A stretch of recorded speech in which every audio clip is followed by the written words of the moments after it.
servants of the house,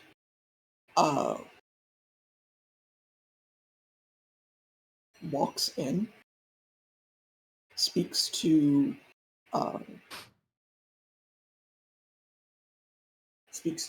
Lady.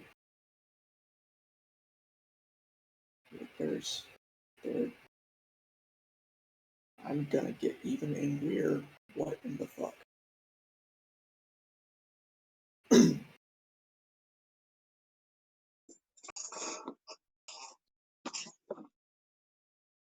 Lady Cromvale, for a moment, who seems intrigued, responds to them. They scurry off, and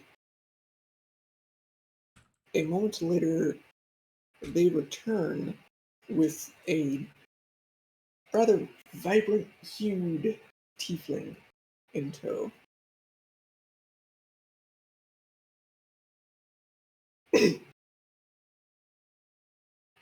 Alu. Yes. Orvis has encountered the ad for this adventure and seen both that, and we're gonna head off to danger, excitement. Well, that sounds fun. And it pays really well. It's like 4 gold a day. That's bullshit. So it sounded exciting. Sign me the fuck up. Oh yeah. Don't threaten me with a good time. Please do. I have so many regrets. But yeah, so you just went to the address that it directed you to. You, as a reminder, you are in Iman, the capital city of the nation of Tal'Dorei, on the continent of Tal'Dorei. Definitely not confusing. But it's also the biggest city in the world. It is the only metropolitan, metropolis. Sorry, metropolis. Sized city on the planet. It's fucking huge. But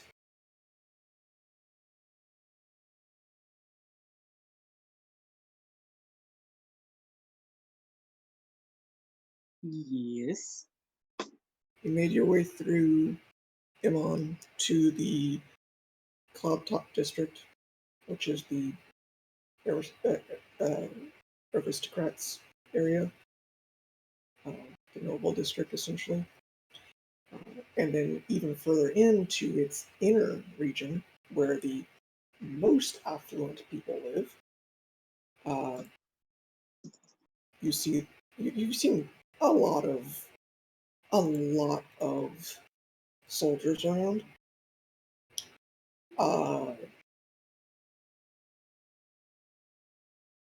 And the mansion that this Lady Cromvale, who seems to be the one sponsoring this expedition, lives is, that's a nice place. It's definitely nice. Fancy. That they could throw some pretty great parties here. But when you knocked, and basically a servant answered the door, got a little bit of information from you, sent someone to speak with Lady Cromwell, and when they came back, that person then had you follow them inside. You would have been told while that person had gone to go basically get permission to bring you inside. The other person at the door it had told you that uh, Lady Cromwell uh, had uh, had just had the uh, captain Rowantree uh, give his final little talk before those who are determined to participate uh, in this expedition. Uh, and you did miss kind of the briefing because you're fashionably late. Of course. Uh, but hey, you can wing it. It sounded interesting enough, anyways. Um, uh, but that uh, the other mercenaries, that's technically what all of you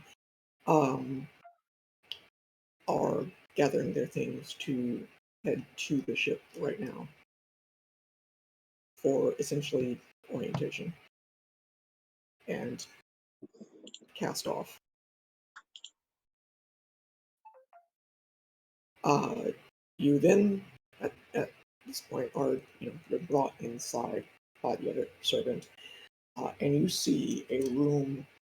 Up, I mean, first you can step into the grand entrance, um, as opulent as one might expect of the absolute top crust of the society of a city this large and powerful, uh, and are taken off to the side to the parlor room just off the main entrance.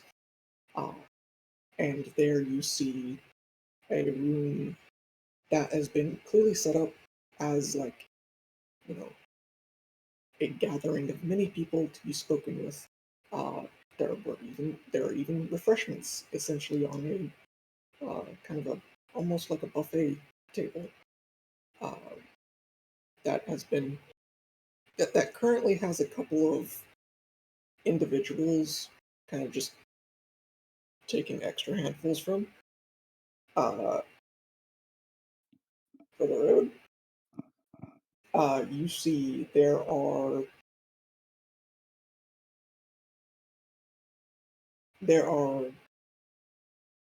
about 17 people in here, and yet there's still a fair amount of space left in the room, just because rich people get Room. big houses. Uh, there is a middle-aged man, fair complexion, short dark hair, dark brown hair. He's a little short, has an average build, but everything about him just like almost palpably resonates soldier, as well as he has an air of authority. You can almost immediately like that's probably the captain. That the guy mentioned. You see uh, a woman who must be Lady Cromwell, considering she's wearing like an absolutely flawless like silk dress, uh, and has like a pair of bodyguards with her, um, and she is um, a high elf woman uh, who also just radiates just I am better than you. Um, as well as you can almost taste the ambition coming off The of her. what? The ambition. Ah. Ooh, those are fun. Uh huh. Something that you have ample experience with. Like, it's probably the most familiar thing you've encountered so far. Plenty has been familiar, but, that that you get. how you get right away. Um, you see in the room there's like I said, there are a lot of people. There's uh, a tiefling man in kind of traditional adventuring bounty hunting attire who's like stepping out and retrieving this just almost absurd number of additional weapons from one of the servants and putting them back on himself. Like this man's strapped with weapons practically head to toe. Uh, Imagine that scene from Sinbad. What I'm thinking of is that one guy from the meme. Probably Sinbad is probably what you're thinking about. No, this guy. Wait, crap, that's the wrong chat.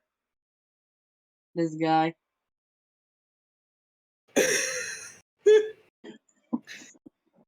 uh,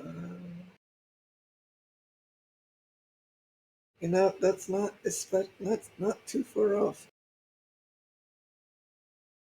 Maybe a little bit less meany, but yeah, he's just he's basically just like, I had an absurd number of weapons when I came in. They made me leave most of them because they allowed weapons, but just not that many. Uh, so he's just putting them all back in their sheaths and holsters and shit. Uh, He's a bit amused by this. you see probably the buffest elf you've ever seen, uh, who is actually a female high elf, and she seems like early middle aged for an elf. But like I said, she's the buffest possible elf you have ever seen. This one looks like she could go toe to toe with a Goliath without breaking sweat in terms of Damn. size.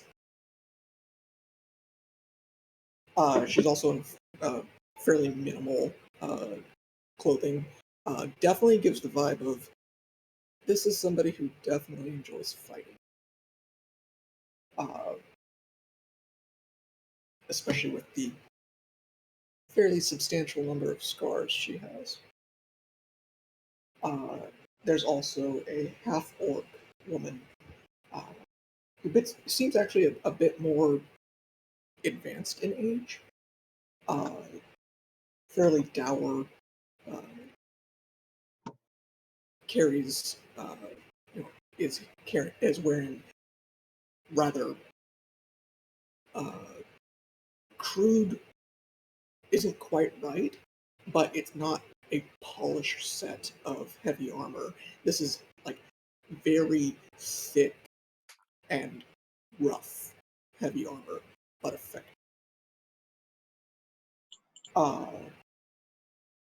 you see a half elf, middle aged for a human at least, uh, who is in very dark iron armor uh, that has kind of a menacing vibe to not only themselves but just their, like, even if they were like smiling and happy, their attire would cause great whiplash in between that. Um, but uh,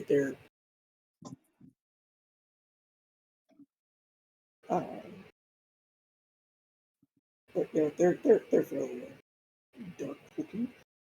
There is an early middle-aged human in very bright, vibrant attire uh, who is uh, is currently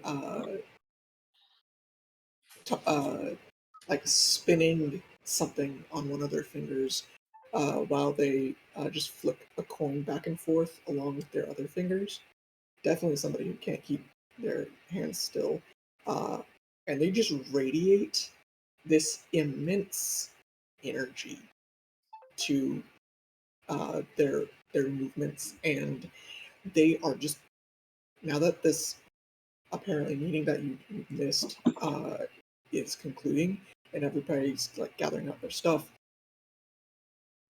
They're just talking the ear off of someone who uh, who is a half elf man, uh, rather young, um, but who in many ways kind of looks aged by stress. Oh, Would be a good way of describing them. They're in rather constrictive uh, attire that, and their body language is very huddled in and closed off, and they're like their body language screams, "Please stop! Please stop! Please stop! Please stop!" as the fidgety human just rambles on at them, not caring that they're not really paying attention to what they're saying, but just the fact that they have a captive audience. Um, there's also a human woman, maybe about 30, who is carrying an immense crossbow. Uh, and wearing like essentially almost half plate. There is an incredibly tall woman, like taller than everyone else in this room. Uh, and she's pretty thin. She almost looks slightly stretched out a little, but she's wearing kind of what looks to be like a bit travel worn, uh, kind of adventurous noble attire, uh, as well as a very wide brimmed hat that kind of shadows most of her face. Uh, there's a dwarf woman, uh, roughly middle aged, uh, with uh, thick red hair, um, and a definitely kind of like scholarly kind of vibe to her attire, with a substantial amount of like mystic um, iconography on some of what she has with her. Um, and then there's also this definitely middle-aged human woman who is probably the most intense in a certain way. Um, whereas the buff elf is intense by virtue of just being fucking jacked. Uh, and some of the others are intense by just a number of weapons, kind of spooky looking armor. Uh, this woman uh, is definitely well muscled, leaner than the jacked elf, uh, and her age is a little bit more showing. She has a cowl that is currently down, like the hood is down at the moment. Uh, that is a very dark crimson. Uh, like it's harder to say if it's closer to like a deep wine red or like ink. um, and she has fairly uh, fairly minimal coverage, at least in her torso area, and you can see uh, that she has this thick, heavy flail uh, belted uh, to her hip, along with a couple of other things, but doesn't really seem to be carrying all that much with her. And her back is just etched with thick, deep scars. Uh, from just, it looks like some sort of creature like has been stalking her for years and continuously just mauling her back specifically. Uh, just been gouging into her until you're pretty sure a lot of magic, uh, like an incredible degree of magic would be needed to make those scars fade. Those are like etched into her soul. Those are like probably also some of the most intense scarring you've seen on someone who looks that healthy. Because she And does that still probably actually means have something. very, very palpable fortitude to her. Like the scars are a form of strength rather than a mark of like failure or anything. And some of them do actually look very fresh.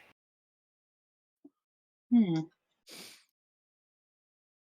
And then there's also a tabaxi woman who is largely kind of uh, off to the side, a little bit in the corner. She definitely gives. She also gives off the vibes of she's rather young, uh, and definitely some sort of nerd. That is a No. that is a bookworm if you've ever seen one.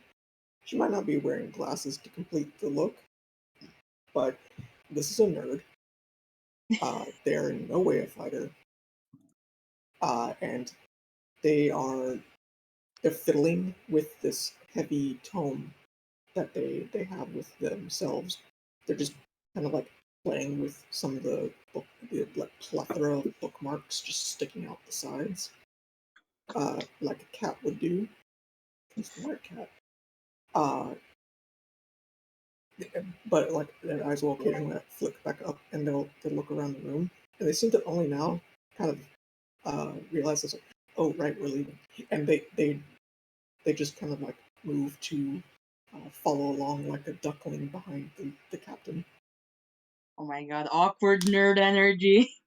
Yeah, she definitely does have awkward nerd energy, but less like super socially awkward, and more like I just want to be with my books, please, and less like, hi, hello, I don't know how to people. It's just like, oh, it's done to go. It's more absent-minded and less like shy, nerdy stuff, and more just like they are a nerd. That is their personality. I love them. Um, but you also see amongst all of these individuals kind of a bit more of uh, a group of four individuals who seem to kind of gather together as they also grab their stuff. You see a barely out of their adolescence human. You're guessing maybe not even quite 20, but he's actually pretty ripped, and definitely seems to enjoy flaunting it, at least to some degree, considering that he's not wearing a shirt. He's wearing a cloak, though, but it's stylishly just open to bare his chest and his abs for all the world to see. Uh, One side of his hair is uh, a rich, thick black. The other side of is just like stark white, like it's been entirely stripped of all color. Um, with his and he is carrying with him a pretty massive greatsword. Uh, you also see a half elf woman of fairly pale complexion uh, in noble attire, uh,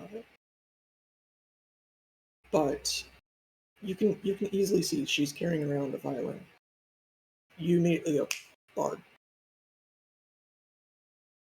Uh, there is a turtle, probably the first turtle you've seen actually, uh, in person at least, uh, who has uh, a sapling that seems to be growing out of his shell, along with a plethora of mushrooms and a little bit of other scraps of foliage. There are certain parts of his shell that look like dirt has kind of adhered itself to it. Uh, and last but not least, there is a kind of diminutive individual with their hood up. Uh, gives definitely kind of a, you know, wilderness vibe, to some extent at least. Uh, but you do see kind of their snout poking out a bit off, and a bit beyond their raised hood, um, and as well as this little dragon ring that like circles them sometimes and follows them around when they start moving. Ooh. Uh, and so you all, the rest of you, nice. Awesome. Here we go.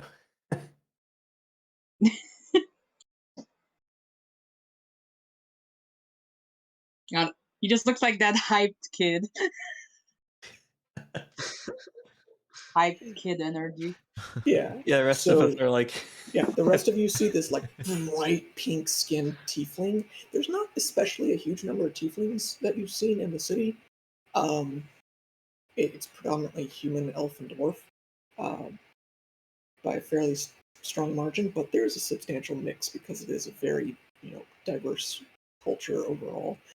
Um, but a bright ass pink tiefling uh, in like scale mail with like a magenta cloak thrown over, uh, very like platinum blonde hair and with a ponytail braided, and rather than the more conventional horns, they have like antler like horns, like antlers based, thick antlers, um, and especially long pointed ears akin to an elf.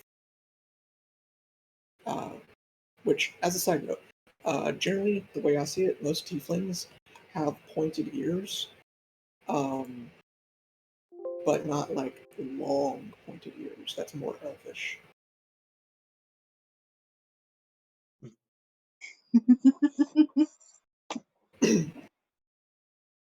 And they definitely look like someone who's eager for excitement.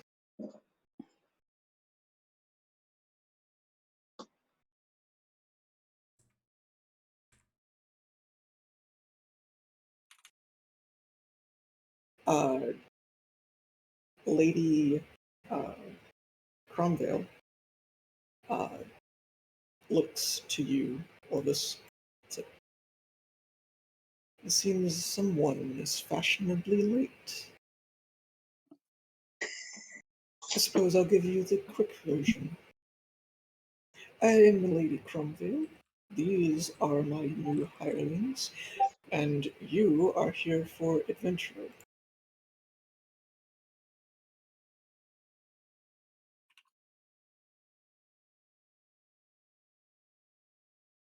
Oh, I got distracted. No, that's out of character. That's not in character.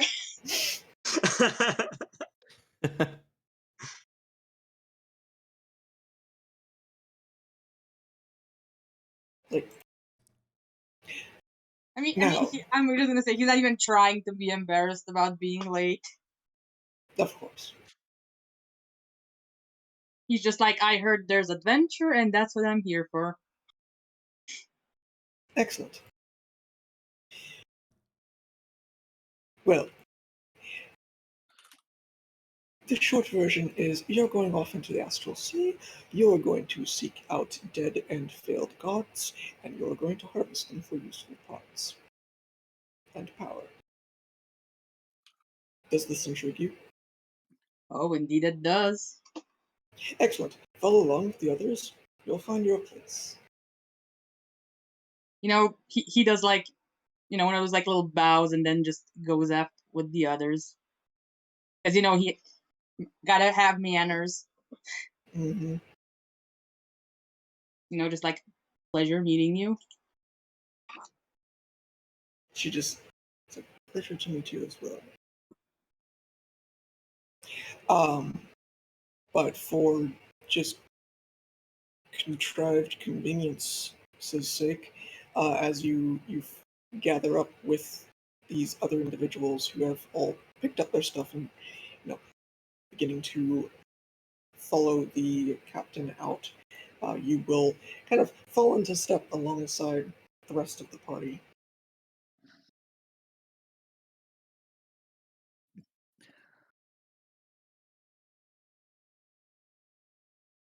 Yes. You can interact. Just like Well, I nobody don't know said if a anything damn else was thing. gonna happen. That was a lot of people. I don't know if anything else was gonna happen. Sod's just not noticed.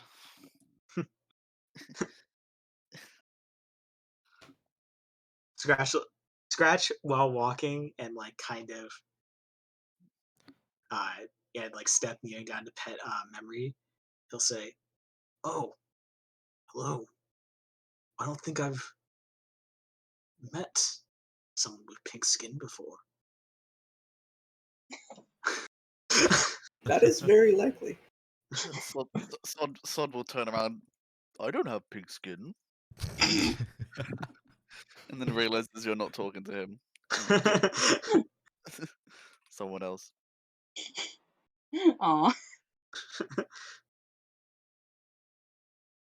That's okay, buddy. I still like your show. This man must be protected at all costs.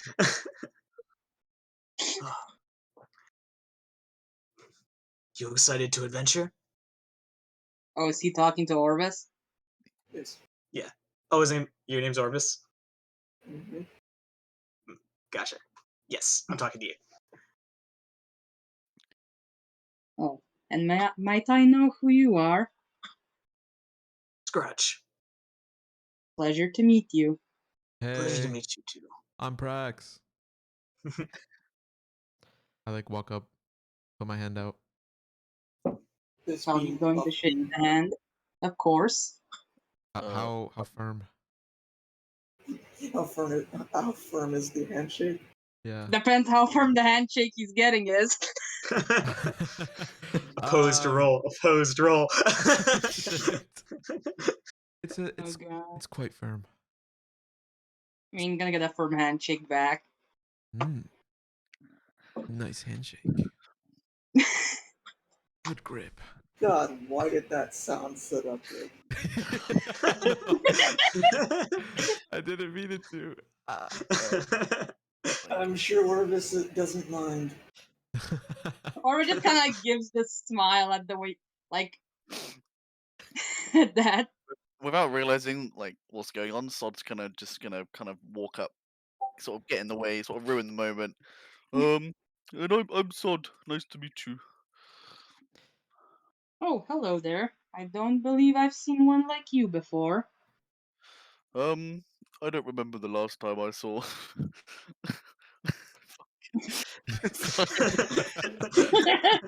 What? I'm not sure the last time I saw one of my kind either, to be completely honest. Damn. How long ago would it have been? Would it have been ages ago, or is it more likely? Is it more that he left?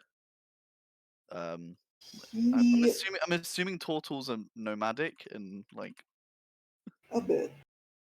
A lot of them do stick close to coastlines and such, just because it's just comfortable places for them to live. Yeah. A lot of them are kind of hermits because they can vibe with nature pretty easily. Yeah. But you probably haven't seen another turtle for, well, having learned that you've been basically taking a nap for 20 years, 20 something years. Before that, probably been maybe 5 years since you had seen another of your kind. Okie dokie, so not too long. Not an insane amount of time, but considering that's still 5 years without seeing another member of your own species, Yeah, it's still not a short time. sounds good. Yeah. Then Goes back to eating some of the salad that you stole. He didn't steal shit. That was laid out for y'all. Yeah, but he's like got it in handfuls, and while we're walking away. Fair. Oh, Fair. and Claire will approach last and say, "Greetings, my name is Claire Bromwood. Pleased to meet you. Pleasure is all mine." hey, Sod, can I get a piece? Sure thing. You just hold out a hand. I don't know, just He's just very amused, just watching this. yeah. Thanks, sir. Oh god.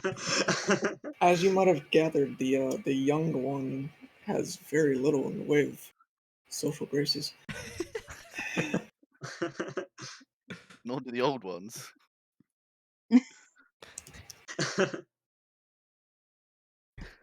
Honestly, social problem. Claire's gonna have to carry us in terms of social. Yeah, for real. The lady and her like 4 heathens. Yeah, I mean, she did meet Praxton. Yeah, he immediately ooh. Fucking.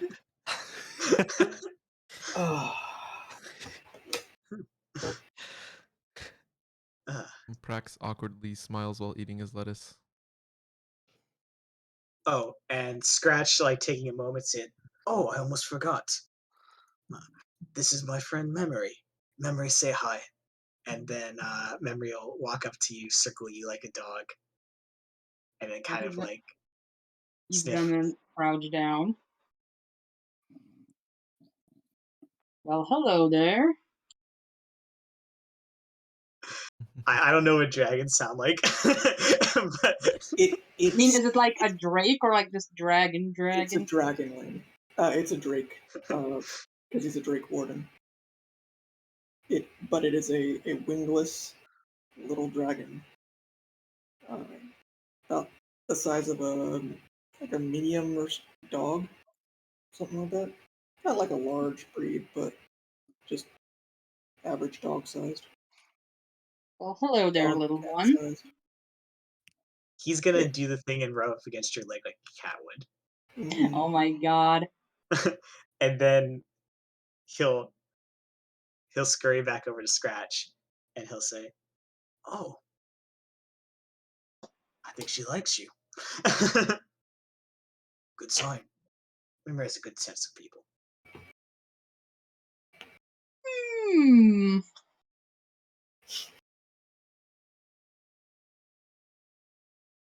He's mostly just studying everyone right now.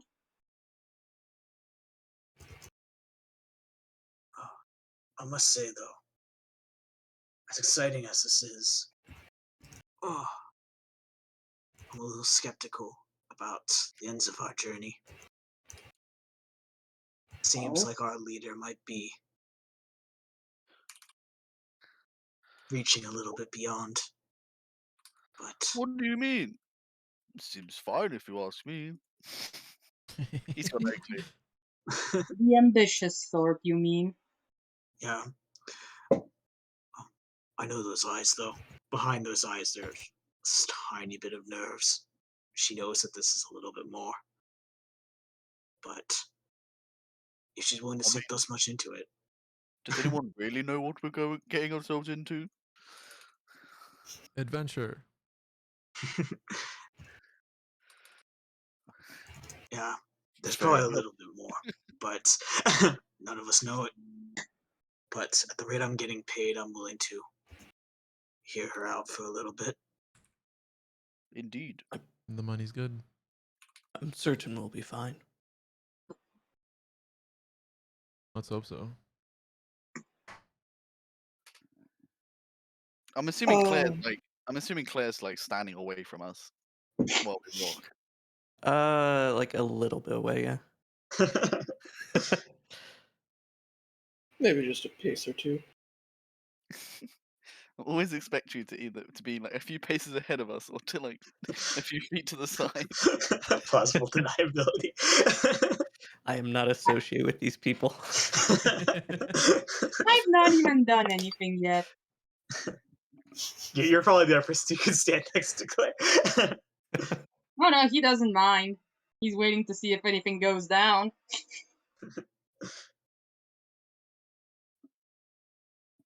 Mm, Alright. So y'all are taken to another area in the Cloud Top District, back in the main section rather than the inner area. And you were taken to a tower. Very, very tall tower. Because it needs to be tall. Because these are the sky docks.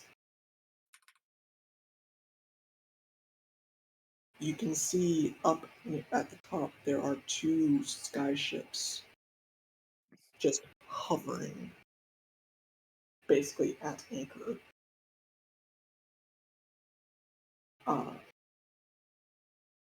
Up in the air.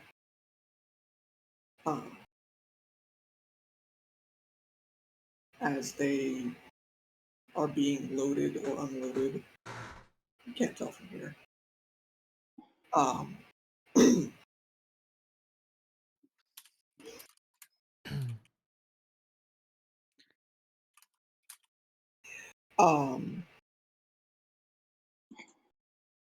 But you are now going to begin a novel experience for probably all of you. let's go. An elevator ride. Ooh. Ooh. Because there are like essentially freight elevators in a couple of places on or inside of this tower. Mostly inside. Just to haul shit to the top so that it can be loaded onto the ships. Including passengers. And so as a point, Lady Cromvale did not accompany y'all when you left. Who are we following then? Is it the captain? You're following the Yep. captain. Sounds good. Oh, not much of an adventurer. At least not in this respect. Not when she's got the money to pay us to do it. Ah, but where's the fun in that? At least, come along to see what's up. I'm not sure where we're going is worth the risk.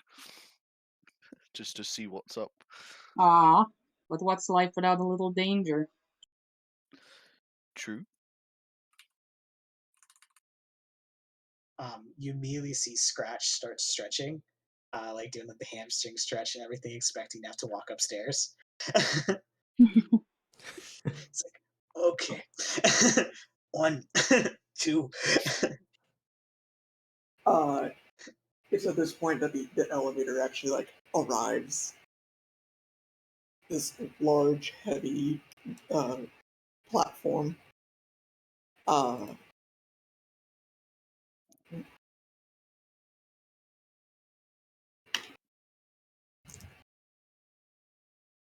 Scratch is gonna squint at it, not trusting the weird one-step stairs. By all means, my friend.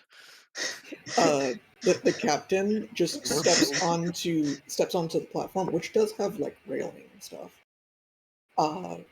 And he just turns like, anyone wants to take the stairs? I'll see you in an hour.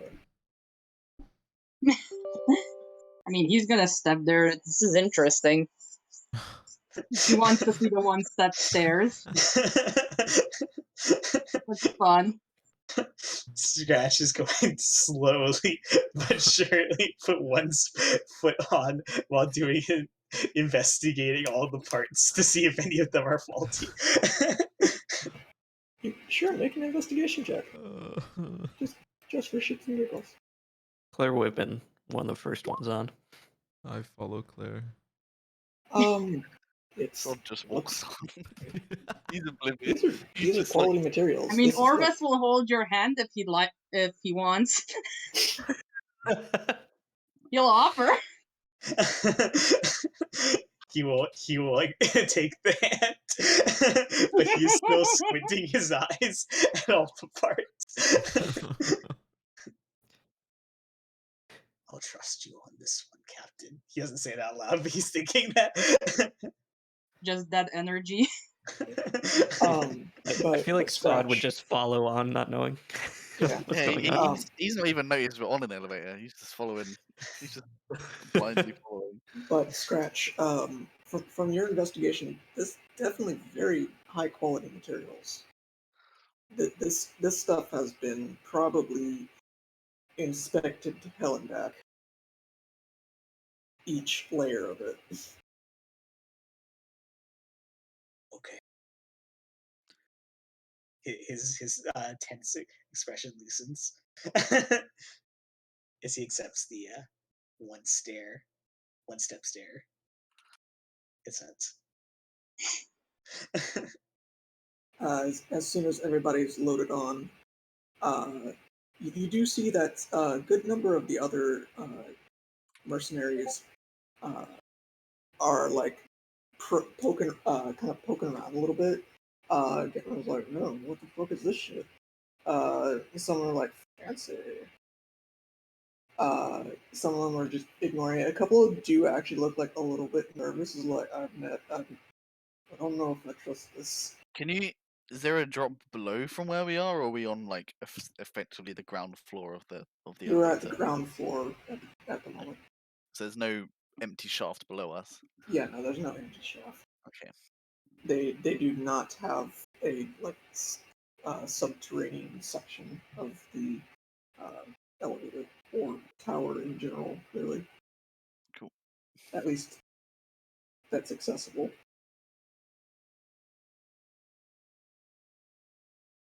It is sunk into the ground for stability, but that's about it.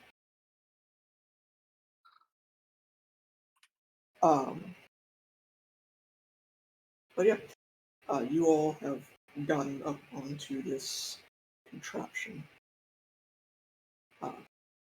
and with a little bit of a lurch, it begins to lift, slowly ascending. It's probably, I imagine, like, because we're effectively at a dead end. Sod's gonna like lean against the wall, and I'm guessing, because in my head he's like 6 foot. He's like fucking huge. So I'm assuming that as he does so, it makes the lift, like the elevator, like sway. Not really, actually. No. This is actually very firmly held in place because they move heavy ass cargo with this as well. That's fair enough. I mean, it's nice because wealthy passengers expect nice things. Yeah. But it is also just because space is a little bit at a premium when you're building something this tall. There is only so much fanciness that can be put in place while not compromising its strength. It's like And Like an industrial elevator. Yeah.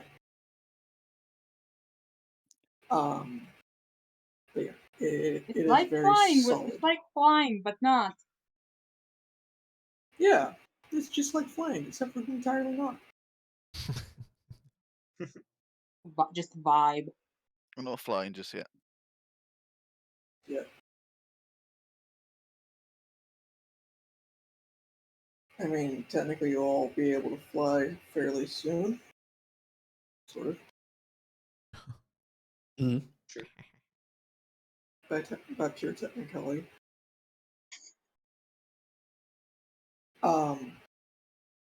It does take a little while to get up all the way.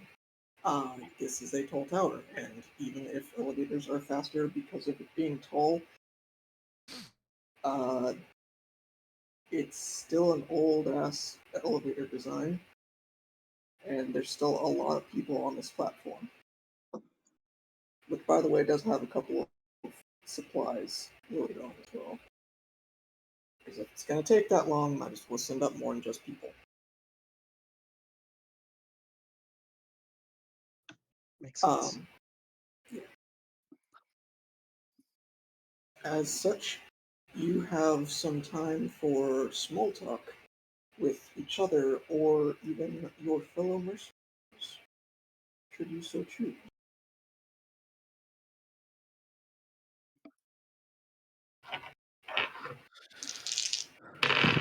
A number of them are having some idle conversations with each other. Seems like they've already mostly done interactions with those that they vibe with the most. Also, that is an amusing naming scheme. Spaghetti pizza. Um, it does already kind of seem like there are two other parties forming, just from their interactions so far with each other.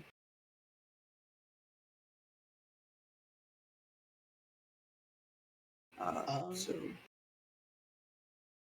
if you want me to just skip the elevator ride, you can. I'm just also leaving the option for if you want to bother each other or your fellow armed passengers.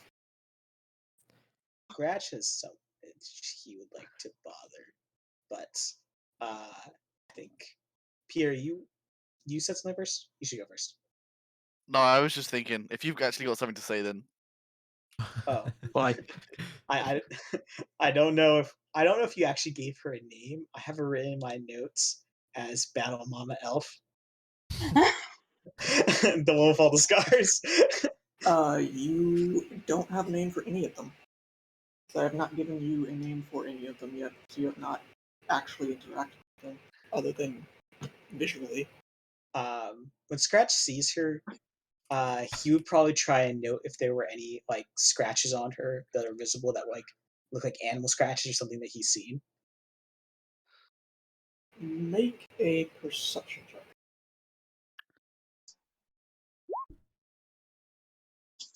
And make a survival check. Or nature check. Either one of those. Which one has bigger number? It's Definitely this. nature. We are nature. Okay, there we go. She's definitely gotten in, like, hand-to-hand combat with some fairly dangerous beasts. Like, you're pretty damn sure that that scar is from a dire wolf clamping down on her and trying to ragdoll her. You're fairly certain that that scar is from. Damn it! I had it in my brain and then it ran away. No. Give me a second. I gotta grab this. I gotta grab this.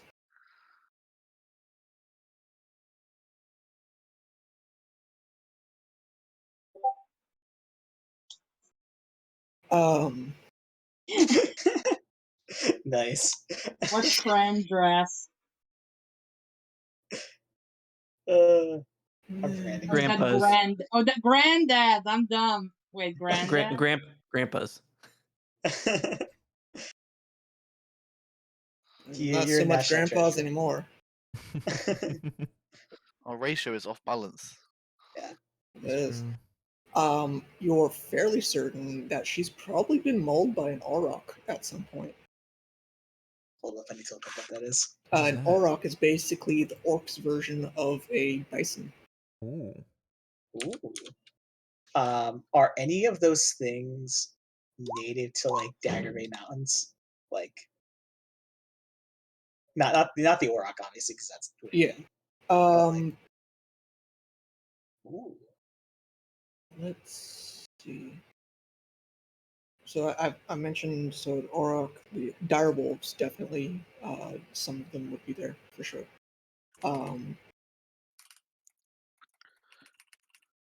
Dagger Bay. That is an angry-looking bull. It is actually. They are. They're well, like I said, it's the orcish version of bison. So they exist in a constant state of piss. Got it. Well, it says aurochs. An aurochs is a large, fierce bovine with jutting horns. In many lands, herds of aurochs roam free, while elsewhere, orcs and humans train them from an early age to carry riders into combat. Oh. Ooh. Getting is one of badass. those as a mount sounds cool. It is a challenge rating 2, Oh. just I to put want into one, not gonna perspective lie. by how much more terrifying this thing is than a normal cow. It is a large beast, and it can gore you for 2d8 plus 5 piercing damage. Damn. Shit. I That's want good. one, not gonna lie. Damn. Yeah, no, it has 20 strength and You want one 19 of them? con. I mean, we're planning on taming and riding. What is it? The astral Oh, the Dreadnought. Yeah. Oh god, fucking astral dreadnought. We're I don't doing know it. what that We're is. definitely doing it. This is perfect. I basically can ride on my dragon. something that kills gods. Who's riding on a Dreadnought? Perfect. Riding on a dragon, riding on a dreadnought. Sounds good. Oh, that's perfect. But yeah, Here, actually, okay, so Dagger Bay Mountains. my end goal here would basically be like, I see these scars and I'm like, oh, I know that animal. Oh, I know that animal too. And it's like I want to talk shop to her about hunting. You do know that I don't know who bit the shit out of her. that the Dagger Bay Mountains are the territory of Cyclopses. Ooh. Cyclops are pretty common further up in the peak towards the peaks, as well as bullets. Ooh, So Ooh. you bloodlets. do actually see that she is missing at least the tips of a couple of her fingers that were probably bitten off. Oh shit. He would walk over and say, "Excuse me, ma'am." She looks Did down you at let go of you. his hand, or are you just taking him with you? Oh no, he let go. He let go of the hands. No, take him with you. Take him with you. Yeah, actually, you know what? Do For it, RP's do it. sake, yeah. Do I like This child led shit's for you, where the giggles. kid sees like cool toy, and then mom just has to kind of come along. I mean, he's just gonna go along with it. um, he'd say, But she looks down at you, and like I said, she's an elf. Funny enough, in D&D, on average, elves are actually slightly shorter than humans, not taller. How tall is Um, this lady? and she does actually follow that trend. So she's um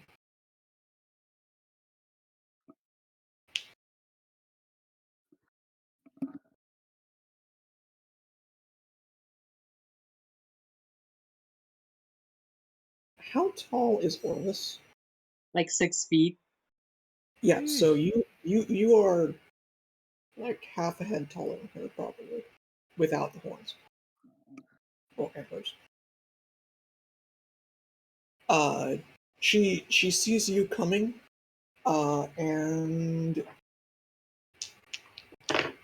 Oh no. Immediately kicks you in the throat. You die. throws you over the edge. No, this is what I feared. Stupid one stage steps. No. What happened? People are being gremlins, out of character. Sorry. Right. She gives you a very open, like, look over and, like, grins at you, Orvis, in, like, a, well, hi there kind of way. And she looks down a little bit further, and then there's this, shit, how tall are kobolds again? 5'4". I think I'm sure. No, 5'4", Yeah. it would be enormous. Okay, wait, let me You are see. a small creature. Yeah, wait, do I I know, have like usually two.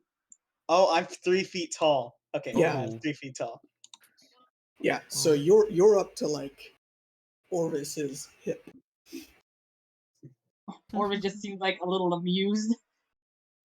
But she like looks down and sees you're holding this old ass kobold's hand. He's just giving moral support. Yeah. Like she just like kind of stops and looks at Scratch. Scratch looks back without maintaining eye contact.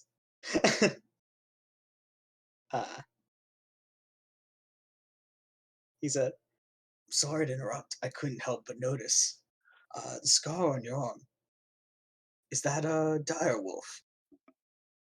She like very deliberately flexes her arms like, oh, you mean this one? And she points out the, yeah, definitely that's a dire wolf. I was like, yeah. Here, you want to see? And she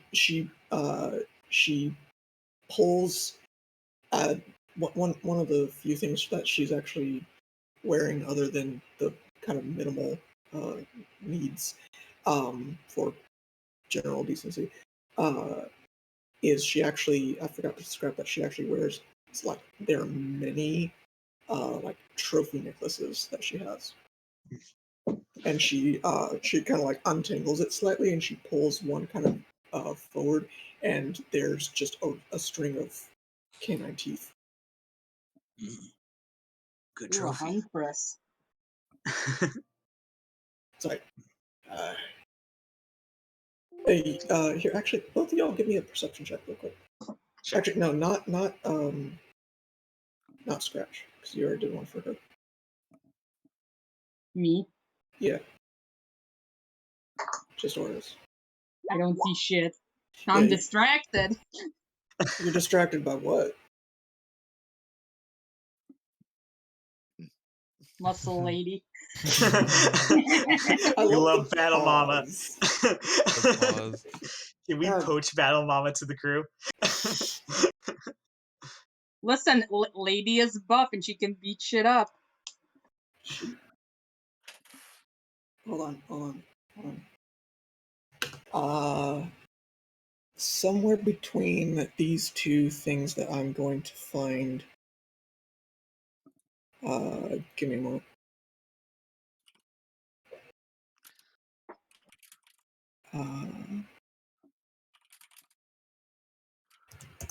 I don't know why, but for some reason this just made me think of something dumb. Wait, what is it? Now you gotta share it. Because for some reason this interaction just made me think of this. Okay, is it gonna let me post it or not? Let me post it! Because hot lady. Yeah, it's dumb. Listen, this is a hot, strong lady, okay? He's distracted.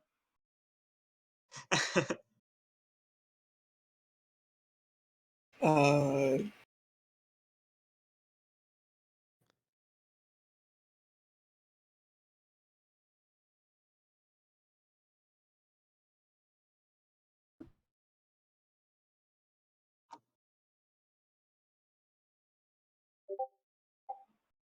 there we go.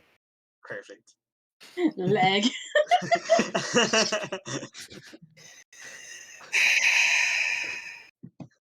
I had to make it. Oh, yes. Yes. There we go. Not the watermelon. Horace is like, yes, the watermelon. Perfect. Listen, if you gotta go, you might as well go that way. I I know, agree. right? 100%. Prax and Kia agree. Like, here's the thing: is like she doesn't need to flex to show off her muscles, but she's definitely one of those people who likes grandstanding and showboating, and having people like just in awe of her might. So, um, yeah, so she's like not really subtly flexing the whole time that she's like showing off her scars, because now y'all are in for it. You get to sit here and uh listen to her as she starts like regaling you of, you know, the you know uh, there's a giant she wolf and clamped down on my arm and just, and you see her like flex really hard, squeezed my fist until its jaw popped. Darwolves can be Does an she have any intimate weapons, or is she just like She is just unarmed. this? opponent. Okay. She just has like With her maybe bare some. arms. Is she? You see that her hands aren't even like wrapped. They are just heavily calloused and they're just covered, just plated in scars, basically. Um, like this is definitely a woman who bare knuckle fights bears. Yeah. I'm peeping this. We're gonna scout her. Yes. But yeah, holy shit, Scratch. Scratch is going to say, "Wow, Darwolves can be a tough opponent. I fought a couple a while back. I would show you my scars, but mine died 100 feet out." He says with like a wry smile. What was that? Oh, he was basically saying like that he fought a couple of those too. He would show you the scars, but his died 100 feet out. Basically, he did it hitless. Like, pegged you for a ranger. uh, our Uh, statures are a bit different, so I like to handle mine from a bit of a distance. But in the end, they all fall the same, and they get cooked on a spit the same. see now that part. Not a whole lot of people seem to get that so much. Hmm. You don't just crush something and leave it there to rot. No, no. You gotta enjoy your spoils. Exactly. I mean, if you get an older one, they have very good meat. Marbles perfect on the grill. I get a little fire going, do it perfectly. You know, Fantastic. still Now you're think just making me hungry. Yes, Orvas does say that in character. I fancy myself a bit of a chef. If you plan on sticking around, cook you a meal. Shite. Shelf, you actually know how to cook. A lot. Don't know too much about that. But you know what? Tastiest meal I ever had. She starts like kind of like looking around at her scars, like she's trying to remember which one was like the most delicious meal after beating it up. Like, let's see. She like looks down at her abdomen, and there's this enormous, like just gnarly scar there that looks like something tried to disembowel her. It's like, she kind of like, almost like strokes the scar, uh, like someone might, like finger the edge of a blade. It's like, aye, that one. Get You that. ever, Never mind. you ever wrangle with a displacer beast? Shifty bastards. Can't say I've had the pleasure. Maybe I'll get the chance. They're a lot less formidable after you pulled their tentacles off. Damn straight. Damn straight.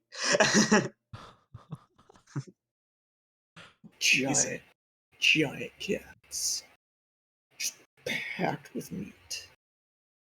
Real good too. Gamey or lighter? Pretty gamey. All dark meat. Good vegetable Yeah, pairing. like You're set. I is How Yo, far we're are we just from making this? more of us hungry over here. so y'all are all on a platform that's maybe like 30 feet by 30 feet. So can we hear this? Oh yeah, easily. Okay.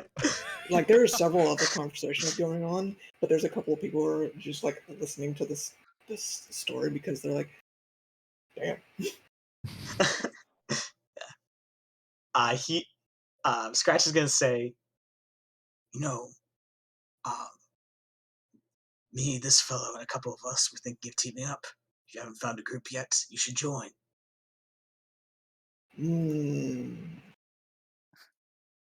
Now there's the there's a catch there. She kind of jerks a thumb over towards some of the others. You see that nearest to her is the tiefling that's just strapped with weapons. The half orc, the like dark armored half elf, and the fidgety bard. Because they definitely get bard vibes. Though they don't seem to be carrying any instruments. At least not large instruments. Maybe a hand instrument. Um,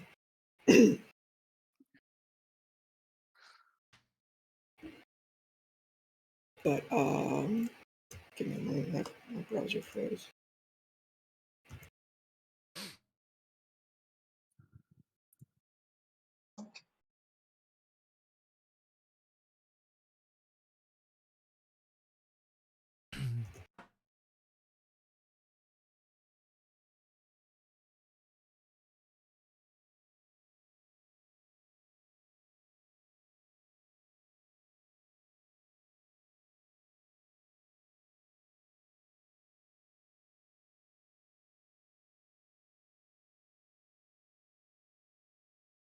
What is Sod doing right now? He's gone to lean against the wall. And then he's Really? he's probably just keeping to himself for once, just kind of just watching the conversation. Mm-hmm. Um, yeah, he's probably not. He's Okay. probably not doing too much. Damn it, so close. He's not like trying to be by himself. Like he's just not got anything to say, particularly at the moment. Mm-hmm. So like he's not like doesn't look unapproachable. If you went to speak to him, he'd be happy to talk.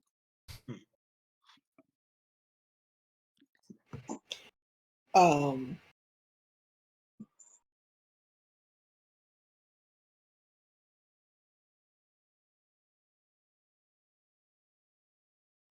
I was about to say something. Oh, my bad. We were talking. We were talking about something. Oh, right. You were inviting her basically to join the party, but she gestures over to to those others. I was like, already been talking with this lot here for probably joining with them, but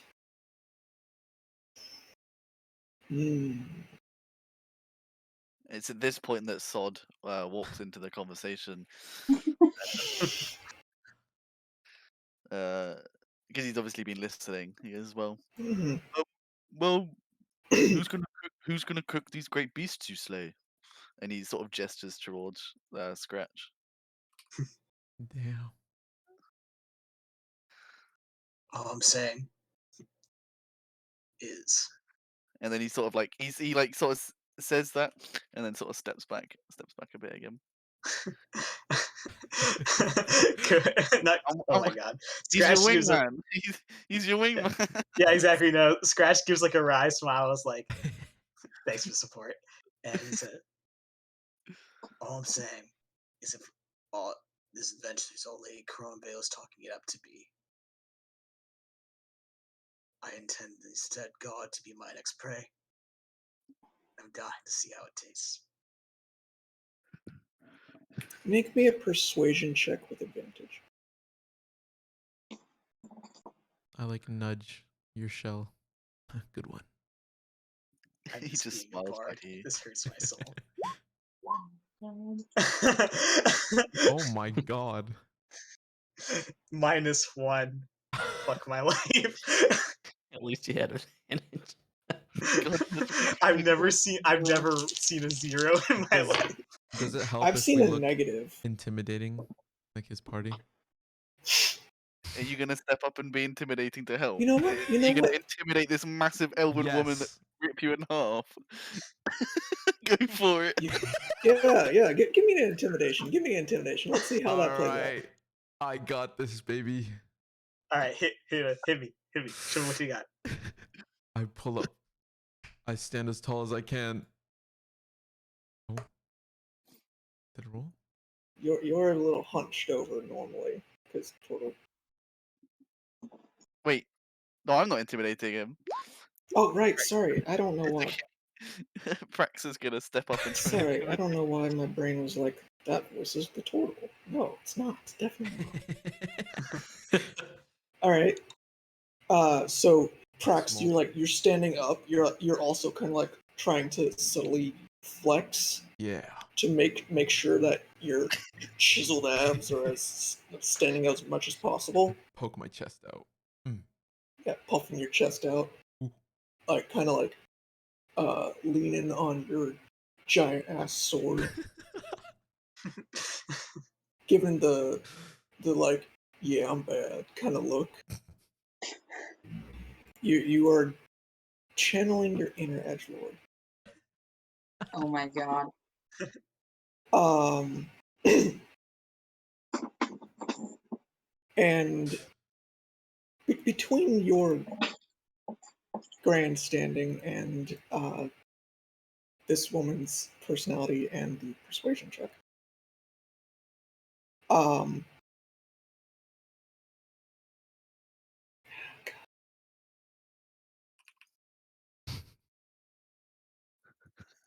all right. So before we anything further happens, um, the fidgety bard kind of steps up. Is like, hey, it's like, come on, Alof. We already made our own bets. It's like she turns and looks at him like, oh, Ulrich, I'll still stick to that bet, but you ain't a cook. He's like, he like, does like the dramatic like hand to the chest. He's like, oh, you wound me. I can do a hell of a lot worse than that. It's like, oh, I'm certain you could. She like is like, I still can. Ooh, this is getting good. Uh,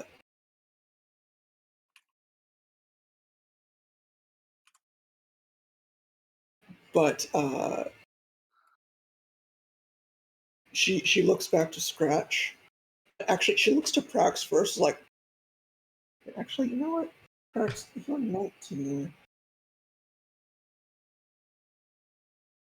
Oh, she is a high elf.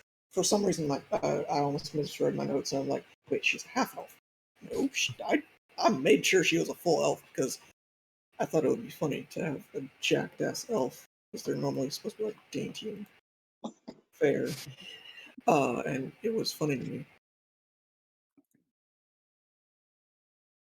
Um,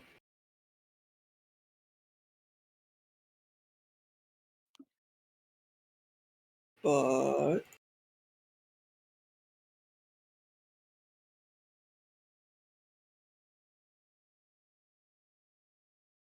yeah, Lord, damn you. I'm scared.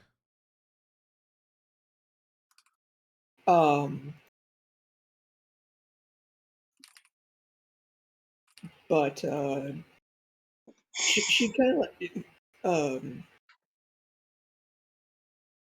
shit. I need to actually do some math real quick.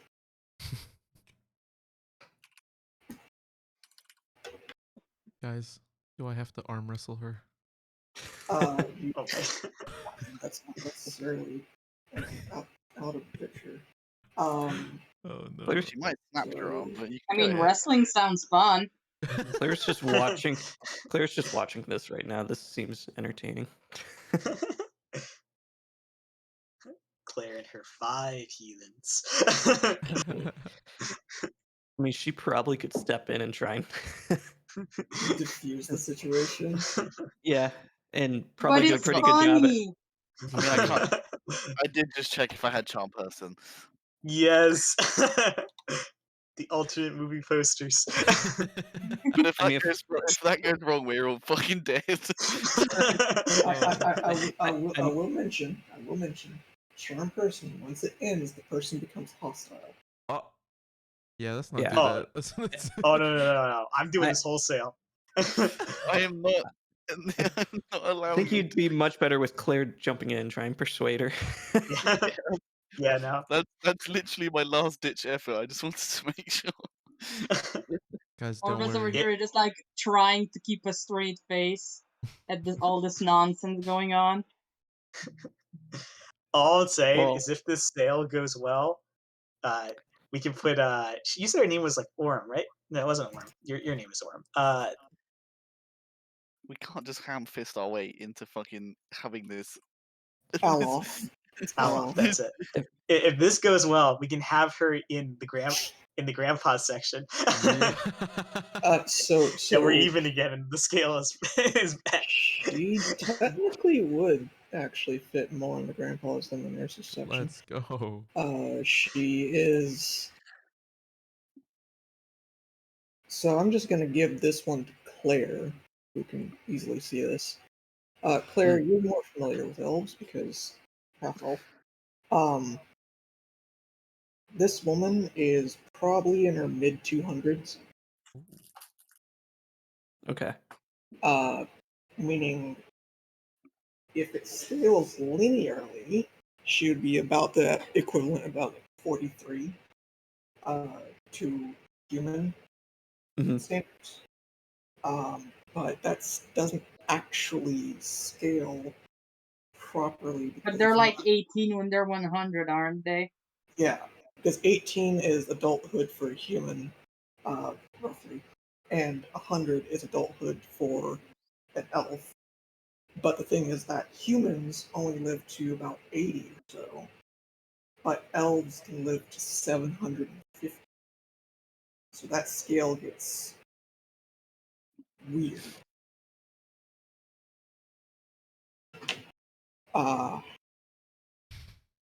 So I think I might have to use a different ratio.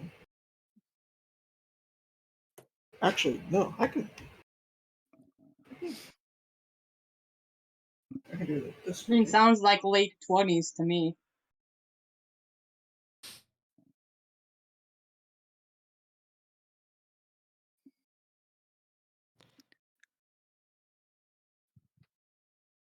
Mm. So if I do this way instead, based off of maximum age rather than maturity. Oh shit, that is a very different number.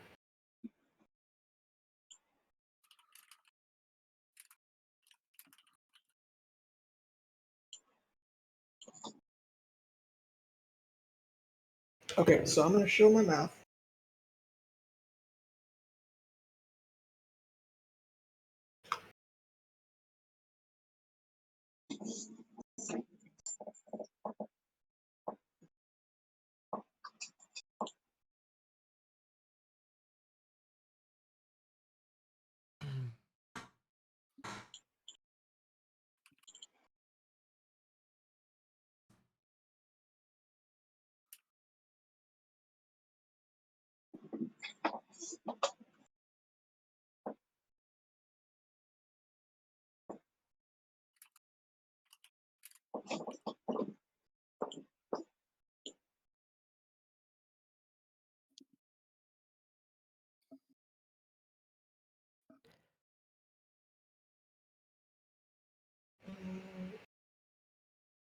But also, I have something better than charm person if things go bad, since I have suggestion.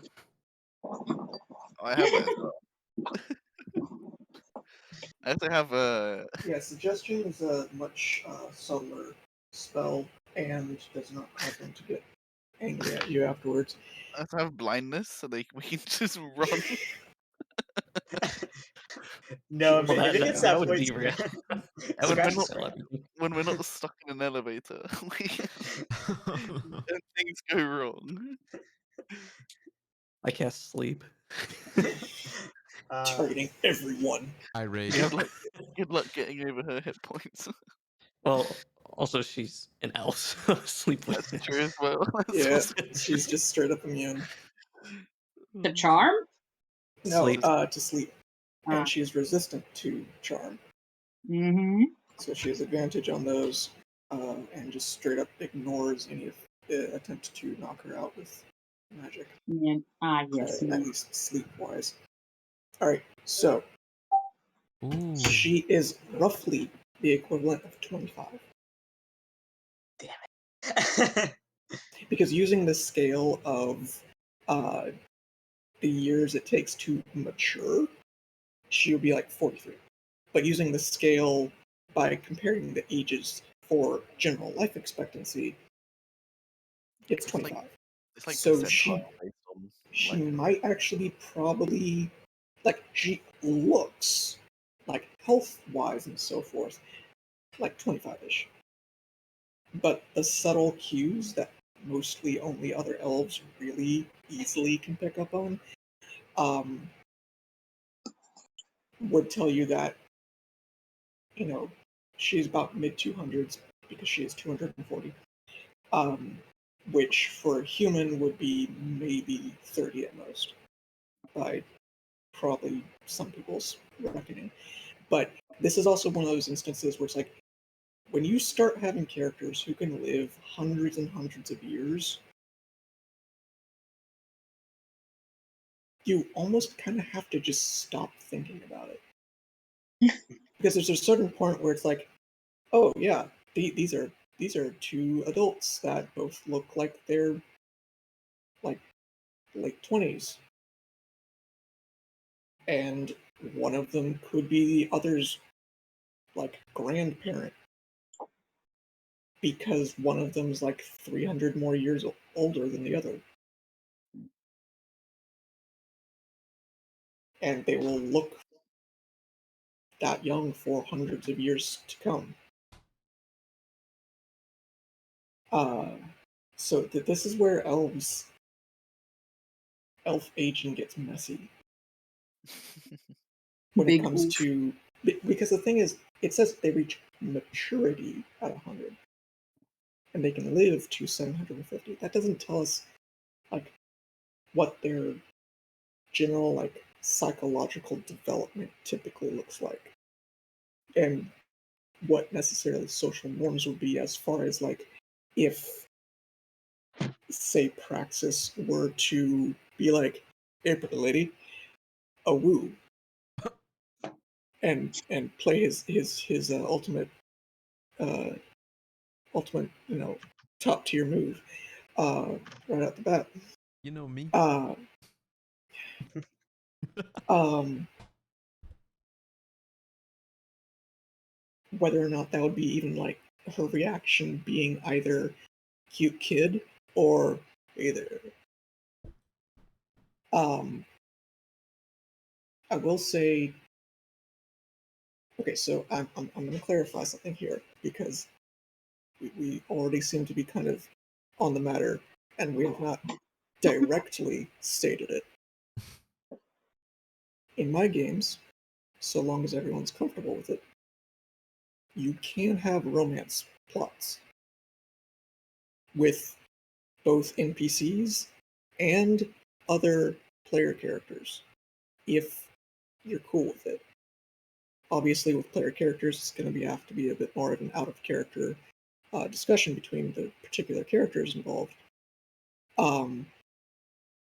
But you can romance, fade to black, marry, have kids with, yada yada yada, with anyone who it makes narrative sense to do so. And it's not just like a dice roll of, like roll persuasion. Persuasion checks can affect it, but it's going to be heavily reliant on roleplay. And, like, obviously, like, your character's personality, the other character's personality, backstory stuff, like if they have too much baggage to deal with that, or if they have so much baggage that they want to escape it by dealing with that.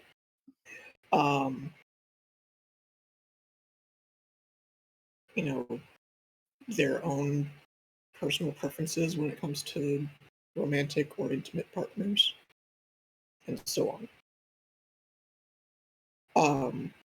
So I'm going to tell you right now that I'm cool with mature themes along that line, and I know everybody here is actually above even 20. Because I asked. So if y'all want to include that, you can. It's just we'll never do anything actually explicit because I don't think anybody's going to be especially comfortable with that, especially in a voice chat. Yeah, that's too far. Yeah. So I can just be like, I kiss Sod. Theoretically, I mean, like, if you do that, Sod can have his whatever his in-character reaction would be to that. Nothing wrong with love between the homies. Yeah, if you do Gotta that, kiss your homie goodnight, man. just saying, if you do that, then he is hitting you as hard as he can with his stick. Sod's like, no, just bonk. Damn. Like, yeah. Already rejected.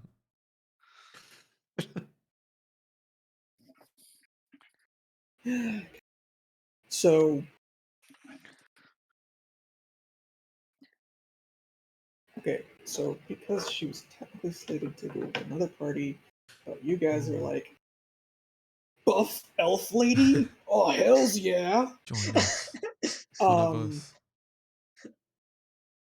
oh god. One of us. One of us. Okay, I feel like it's just gonna fucking just destroy any combat that we have. not necessarily. I can just scale. Fair I enough. have NPCs Oh no. in a lot of my parties, and I just use that to torture everyone Oh, because no. I make y'all care about NPCs and not put them in danger because you're in dangerous situations all the time.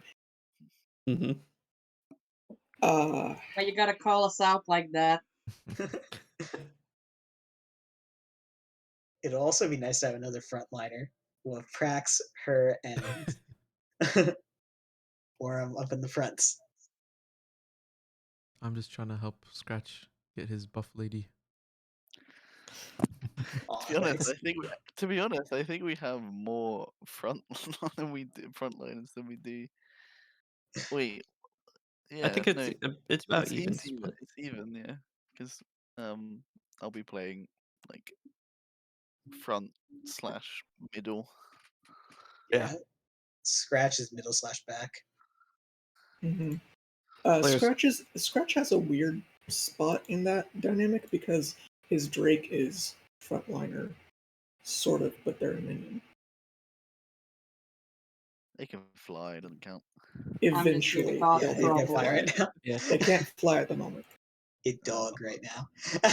Mm-hmm. Have a dog. Claire's definitely backline. Yeah, Claire is caster, squishy caster. Yep. And part healer. Mhm. Yeah. Do I We're have? probably good. Wait, I actually don't. I thought. Oh no, I have a little bit. All right, so here's my rule. Here's what I'm going to say as far as Aleph right now. Uh,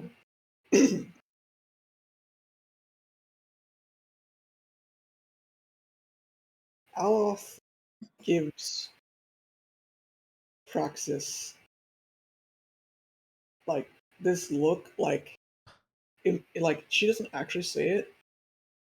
She'll probably end up saying something very very in line with it, but she definitely gives you that is that a challenge kind of like pose where she like half mirrors your stance, but like is flexing harder than you. Um, and but she also looks down at Scratch like, how about this? You pointed to Scratch. Show me something. Show me something I won't forget. And you, uh, Prax.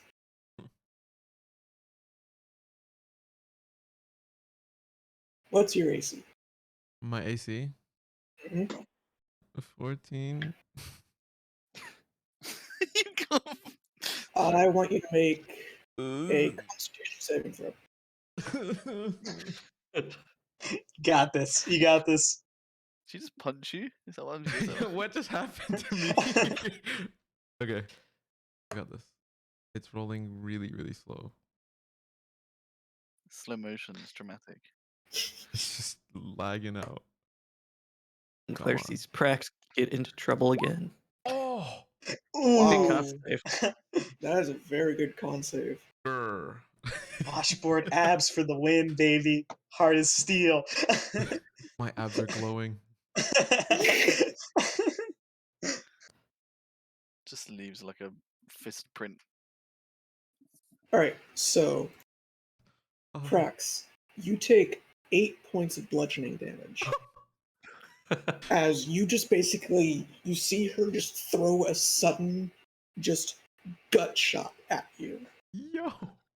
Um, and you just like clench your muscles and just like stand there and take it. You don't flinch in the slightest. You feel it. That's gonna bruise nasty. But you're like just stone faced. She grins like, "Oh, I like you."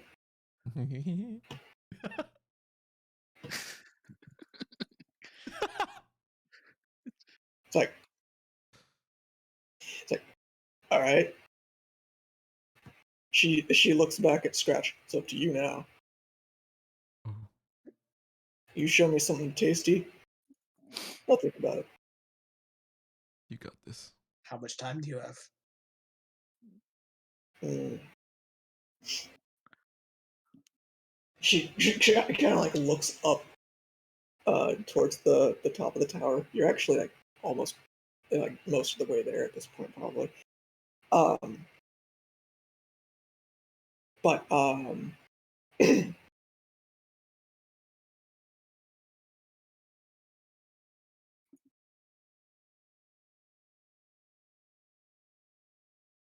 uh, You. So, how about this? You have until.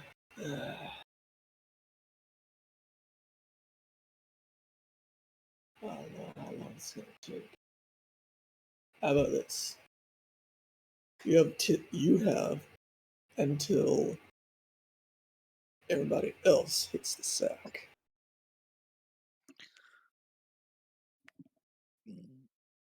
Don't Whenever the understand. hell that is. And Says the he elf that doesn't sleep. he says, "Sounds like a deal. Bring your appetite." And he'll extend his hand for a handshake, knowing that he'll probably get outmatched, but he's okay with it. All right, so here's the thing. She isn't going to hit you, but she does not believe in handshakes that are anything but crushing. Oh, he was expecting that. Scratch was Oh. ready. He knew exactly. So because it's not an attack, technically, you don't get the full power of her unarmed attacks. But she still has a +5 to. She's gonna break your arm, basically. You take 5 points bludgeoning damage as she just grabs your hand and just like you can hear joints popping as she grips it and gives you like a single firm like jerk of the arm and like a handshake. Like where it's like if you take somebody's hand and you like do one just like kind of a quick little single shake.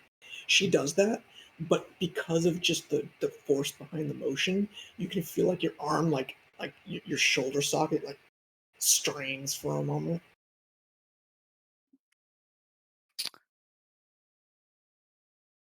Sod's gonna step forward and put his staff between them. No. Scratch is going to like And wait for Scratch's reaction. wait. He's basically gonna like put all his fingers together and like clench his fist like to go through the pain, and like kind of like give like a wry smile of like, "You're not scaring me away. You still got a deal." Give me a second.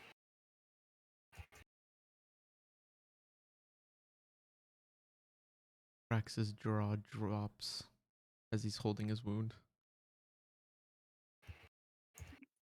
He's so impressed. Do you need me to con save for pain? If you want to like try and play it off that you're like, yeah, I can take it.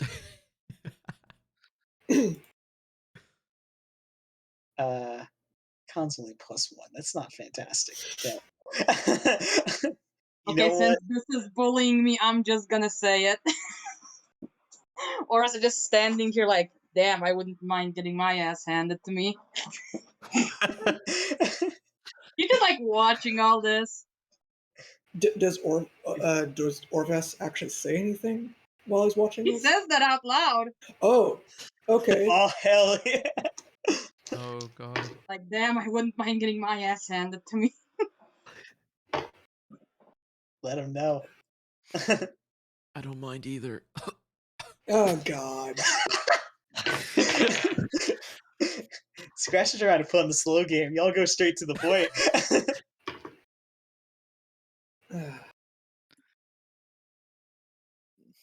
Where did I get hit, by the way?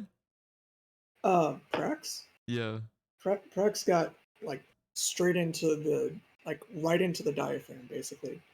Oh, shit. Also for Upper stomach. Okay, She's winded you. But Rest because in of your peace, reflux. yeah, no, you're with that con save, you never mind, they double over. Scratch, you're like, oh god, it's my fingers. Oh shit. Scratch. But Damn. Prax, your Mhm. con save, because it was so high, like she did not actually manage to knock the wind out of you. Nice. which was the point of the punch, was she was testing if those washboard abs were actually like useful for something rather than just for show. Because there's show muscle, and then there's real muscle. Mm-hmm. Since Scratch has been basically knocked to the floor, He hasn't been knocked to the floor. He's just like collapsing because he's in pain. All she did was just shake his hand, technically. how much how is Scratch? How are you reacting to your? I want to gauge your reaction before I do anything. How much pain are you in? So with a 3, I imagine that I'm not taking it great. So like my staff, he- my staff that's currently like in between you and the woman, as I cast Shillelagh, it like mushrooms and like spores and like saplings suddenly like very fast grow out of it, as it's placed between you both. He's not saying anything. He's just like looking at her and looking at you.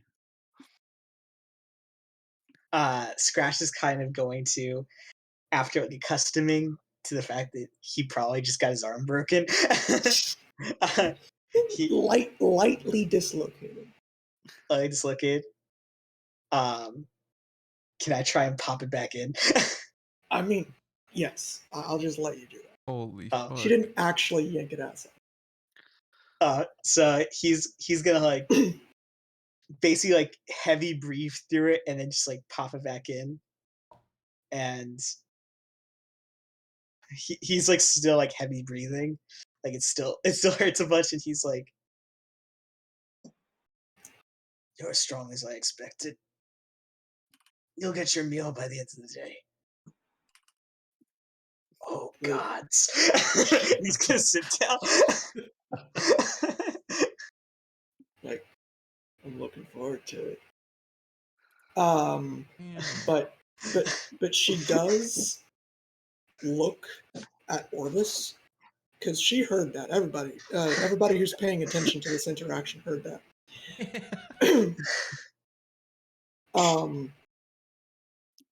Orvis, please make me a persuasion check. Normal, advantage, what?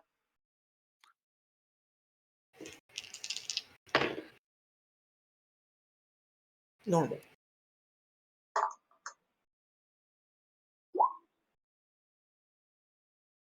She eyes you.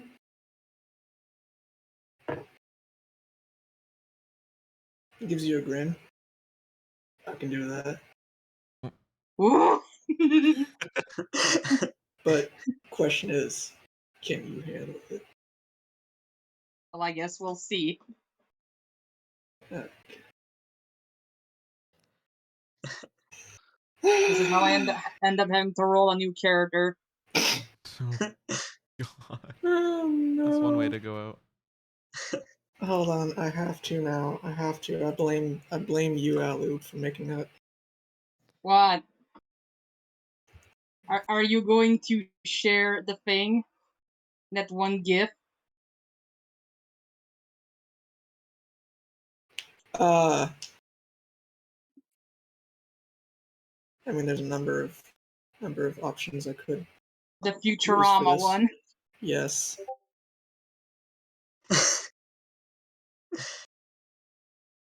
I mean, listen, if you gotta go, you might as well go like that. Shattered pelvises. All right. Oh, jeez. Though I did realize something, though I don't know if this is in this setting, so I'm just gonna ask you something. Oh.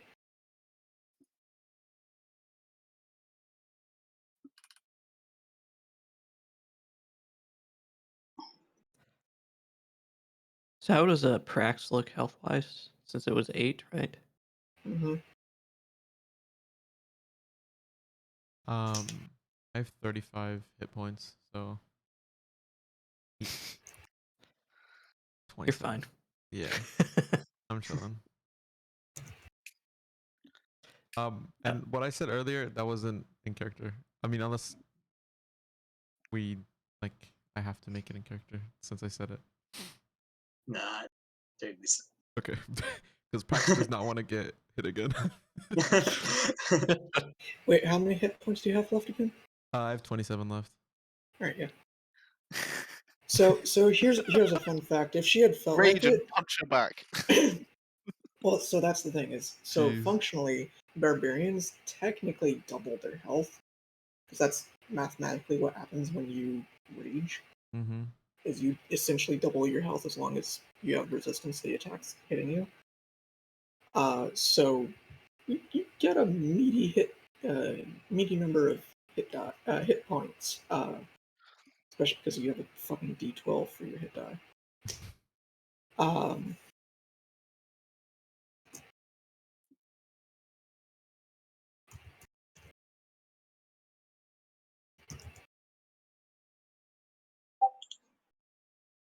um,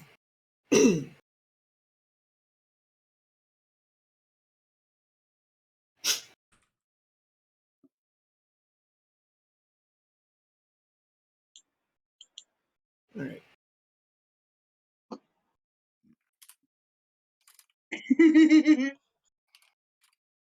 Fucking gremlin laugh. You know why I'm gremlining.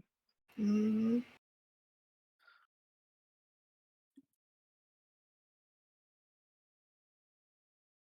It's funny.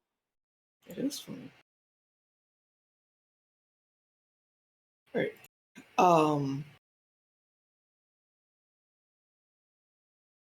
So, I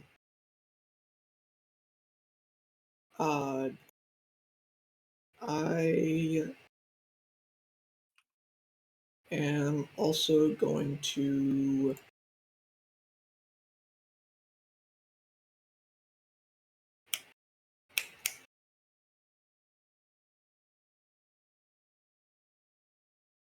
so Praxis. You also you echoed Orvis's comment, right? I did. Make me a persuasion check. Oh God. Can I be like, I was just kidding.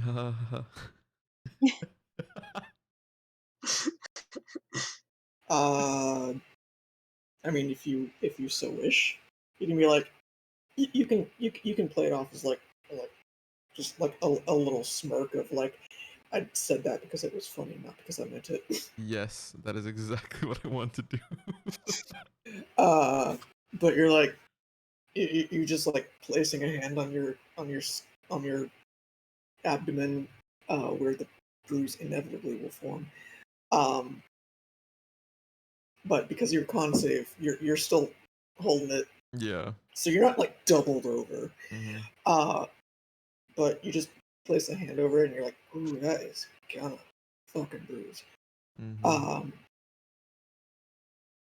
You say it's like, oh, my God, either. And she looks at you, and she sees your grin, and is like, missing out. Maybe another time. Maybe. But Mm-hmm. Pity. I turn around and walk towards Claire, and when nobody else is like, when I can see nobody else is looking, I just like I have a face full of just pain. Like, oh. you just like you just turn around, and Claire will be like maybe like 10 feet away, probably at most. But you just like you turn, you look at Claire, you make sure that the buff elf lady Yeah. can't see, and your face just contorts in pain. You're like, oh my God. Fuck. She's gonna say to him, you know, you really should think a bit more before you do some things. But it was That cool, was right? So that point, Sword hearing, That was a bit impressive, but still Sword quite hears stupid. this and just chuckles. Like, Just so you know, the fact that you took that hit without flinching in the slightest did actually earn you a number of points with a few of the other mercenaries going like, wow, that was stupid, but also impressive. Fuck yeah. Just like my jump. That's gonna be my reputation. Stupid but impressive. Oh god. I mean, if it works, it works. until it's And- just and- fire. Until it's just stupid. Yeah. So Prax looks like he's making it look like he's hurt. Yeah, but I still kind of put a smile on because doesn't want to like be super, weak in front of everyone. Mm-hmm.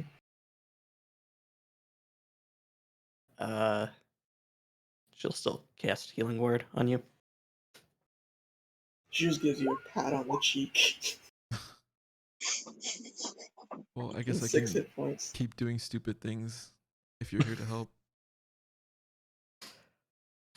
I would hope that you try not to constantly.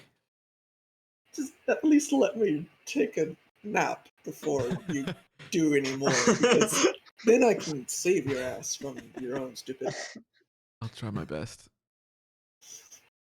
Thank you. And I just lean against the wall and sit.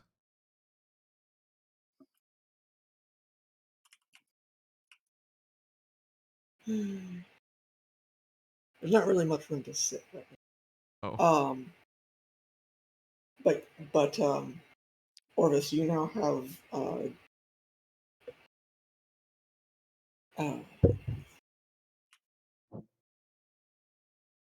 I'm gonna get The- my ass handed to me. Aloth. There we go. Yeah. You now have Aloth's attention. But at this point, you reach the top of the tower, and as a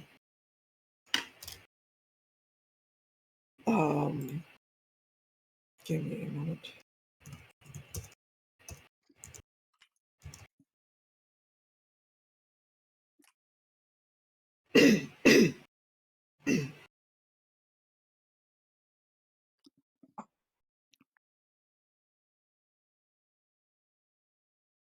If they start fighting, I'm playing music.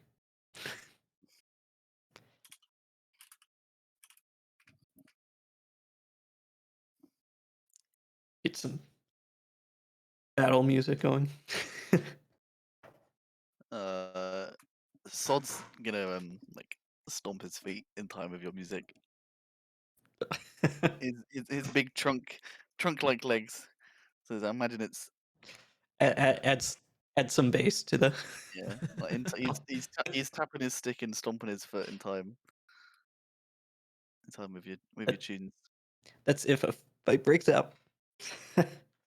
Pardon?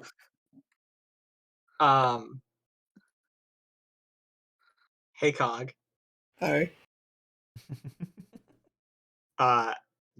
Scratch is going to try and see if there are any birds flying around while we're heading up the lift. So you're at the top of the lift at this point. Bird check. Bird check. Sure. Make a perception check.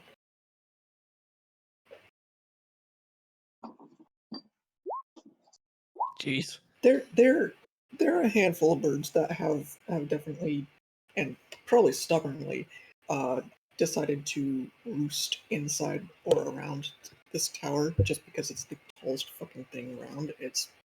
And in their literal bird brains, this is just a weird tree. Hmm.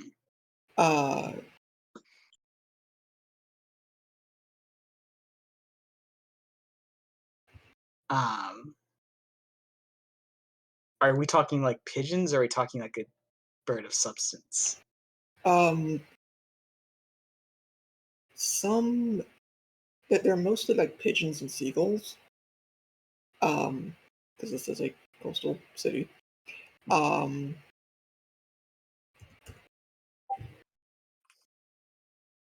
um,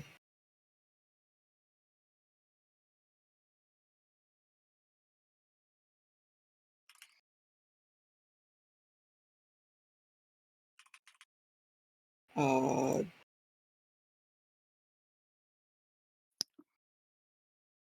you do see a couple of more substantial sized birds, but they're flying out away from the tower Um, right now. Gratch. So if you were to just casually shoot one down, you'd have to go all the way down to the tower and retrieve the scattered pieces. Okay, that's fine.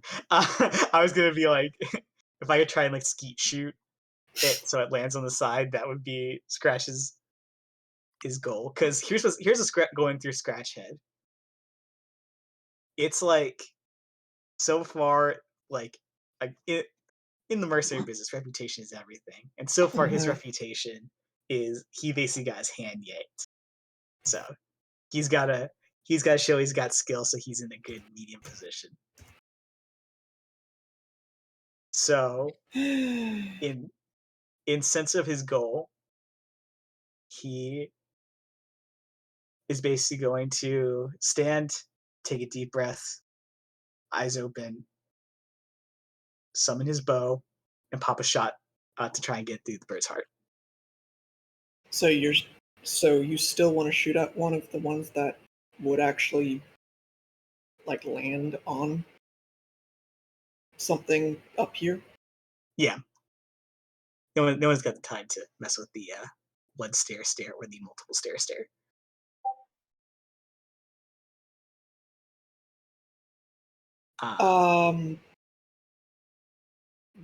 Make an attack roll.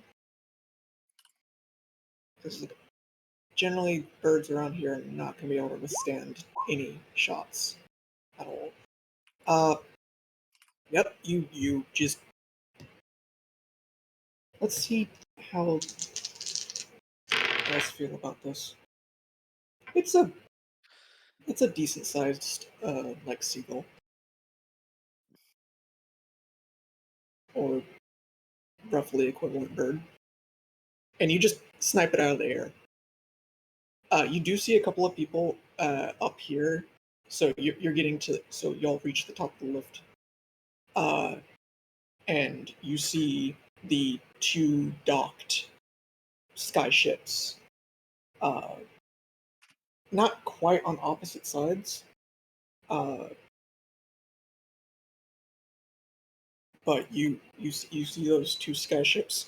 One definitely looks more arcane than the other. And as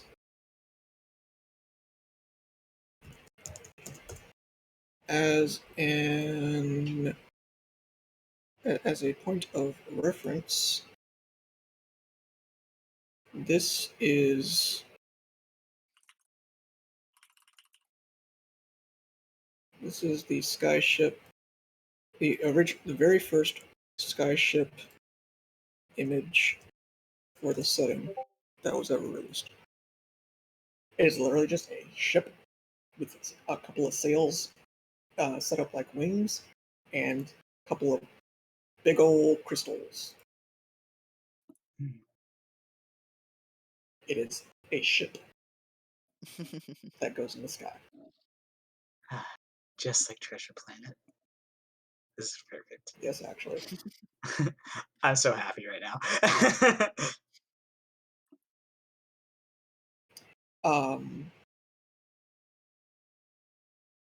Would Sod be familiar with the crystal?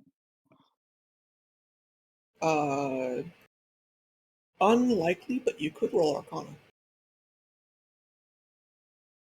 This is the second piece that features a skyship. No, he's got no fucking clue. You're like, glowy rocks. Glowy rocks probably means magic. Probably. Or it could be decoration.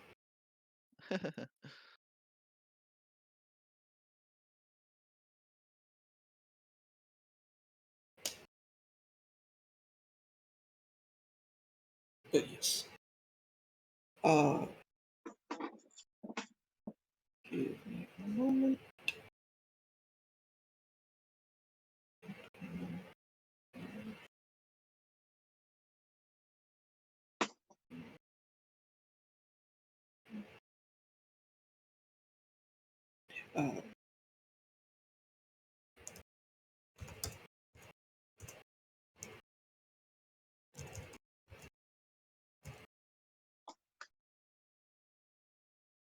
Uh, give me a moment.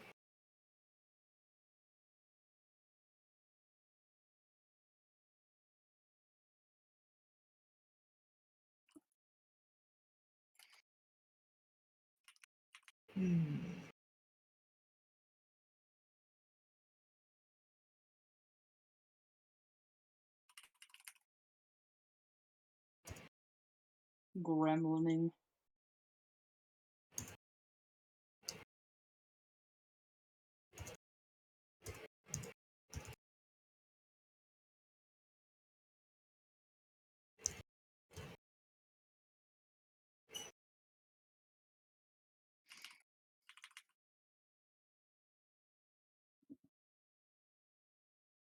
I feel like my doom approaches.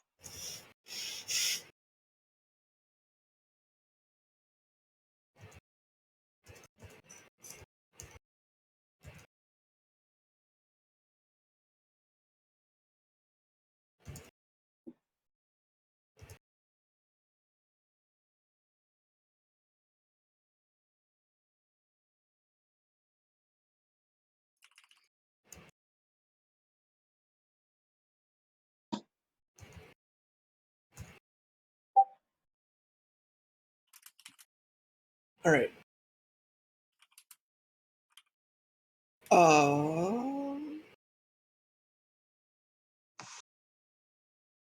Hmm. Right, yes.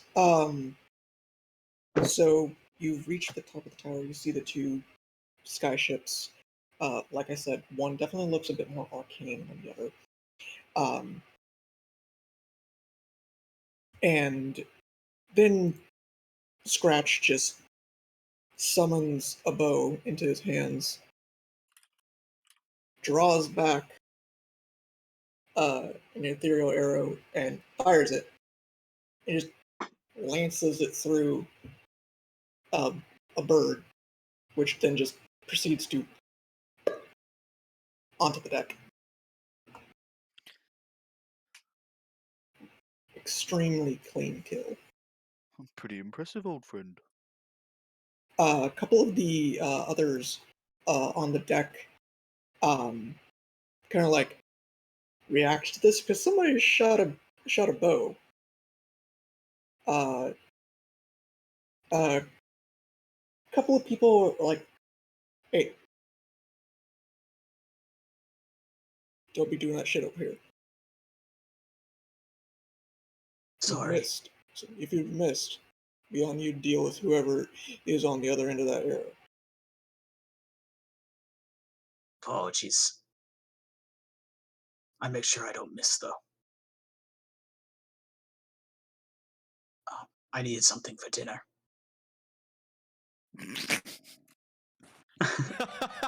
Right. I'm sorry. Old man brain must get dinner for That was so later. funny.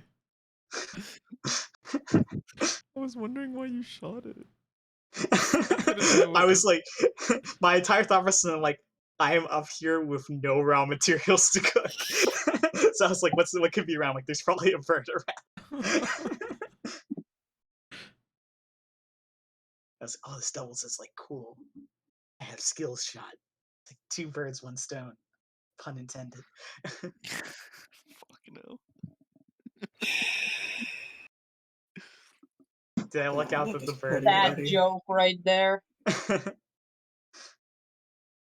This party is already very, I'll just say memorable. It'll be nice. That's a very, You knew what to expect from me. I didn't do anything. I'm innocent. I love you too, Cog. I'm perfectly innocent. Bullshit. Somehow Sod seems like one of the more normal ones. Sod actually does seem out of everybody. No, Claire's definitely the most normal. She's had the Yeah. most normal reactions to things. What do you mean, guys? Prax is so normal. Prax, here's the reason you and Scratch get along well. All right, so here's the thing. I'm gonna absolutely hate myself for this. I'm probably gonna butcher the delivery. But what are you talking about? Prax is definitely the most normal.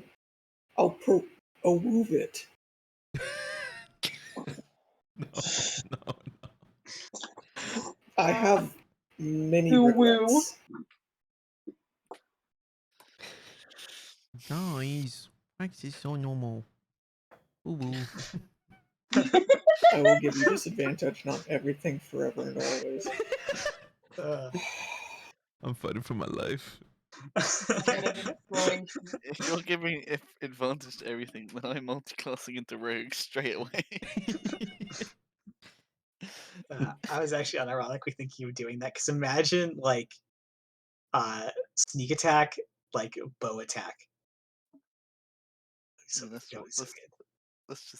That's just rogue. Yeah. That's all I want. I just want to get enough into sneak attack for that. Then I can like do like secret snipes from a dragon. That's the dream. I mean, if you're far enough away, every attack is a sneak attack. True, very true. But just bonus stack on bonus stack on bonus. All the dice. Oh, now I'm seriously considering something, and I blame y'all.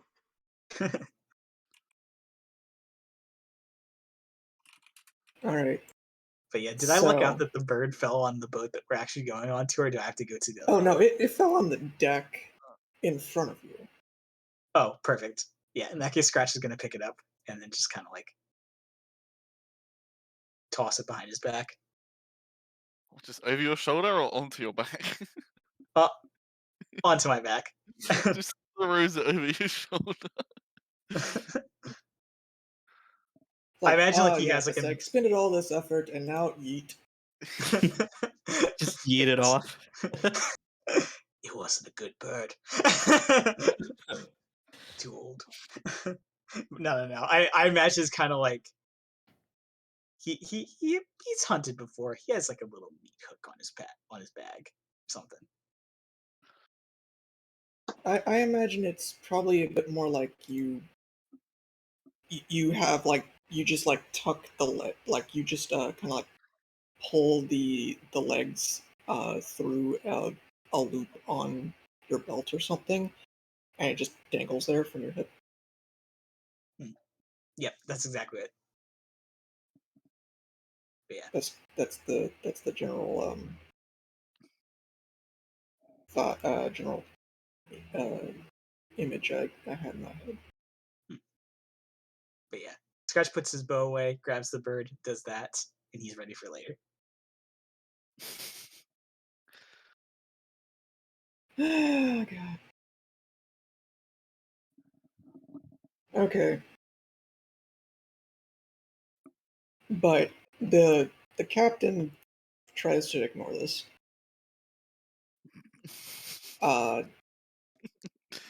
And leads you to the more arcane of those two skyships. It is absolutely, by every metric, top of the line.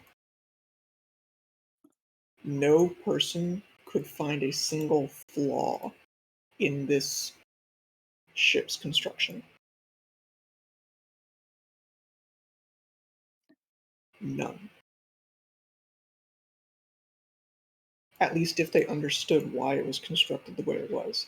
Because, though it does have sails, those sails almost seem more like extra compared to the additional large glowing stones and almost like this etched, polished metal rim that goes along the base of the railing around the entire ship. And the entire thing just getting within like 30 feet of it, you can almost feel like this just thrumming of energy in the air.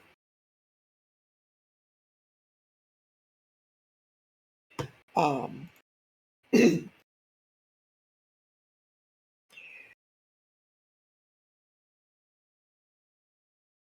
um,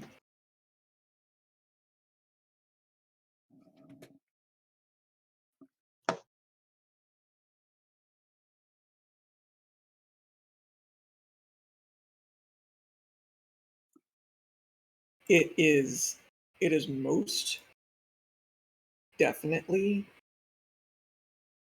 like the single most expensive thing that exists within like this thing probably costs like double the other skyships cost, and that's saying something because that's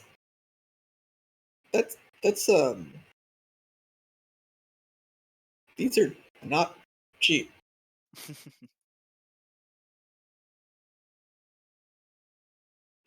Um,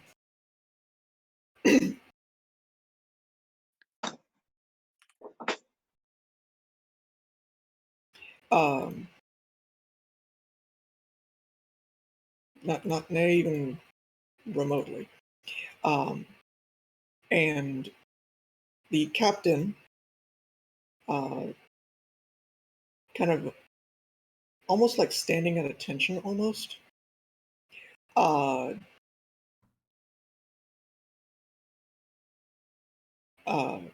turns and faces you all. He has like his hands kind of like fold crossed behind his back, kind of very stiff posture. This is the Starlight Dancer, and she will be your home during this expedition.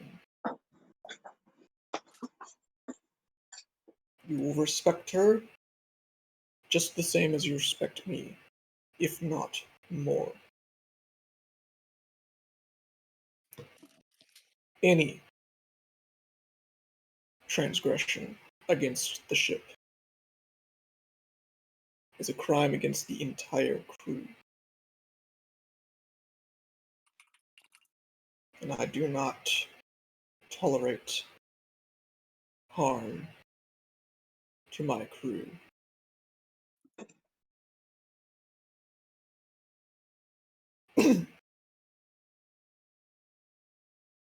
He actually doesn't face the ship, but he just like he kind of takes a deep breath. Quartermaster. Uh, a actually fairly elderly looking half elf woman, just like seems to almost like step out from behind a couple of the boxes that are still crates, more accurately, that are still being loaded. And she kind of like steps out from behind them and snaps a sharp salute. Yes, Captain. Status. These crates here are the last ones to get loaded, along with that lot. She gesturing towards the party and all of the others. So, excellent work.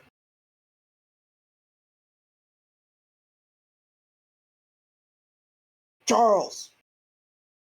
You see on the ship, there's a man up by the helm, uh, who was seemed to be almost like not like barking orders and shouting directions, but like just like this sense of reserved authority, just directing some of the deckhands. Stops and turns. Aye, Captain. Like, prepare for passengers. Aye. He relays the command to the deckhands.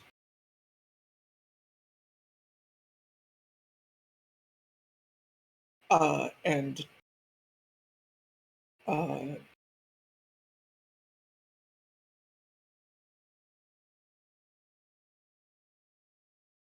the captain,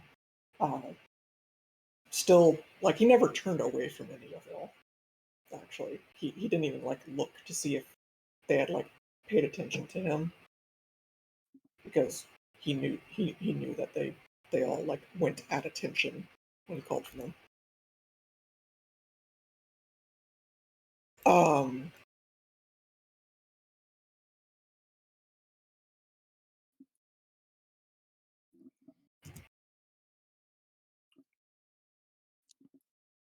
but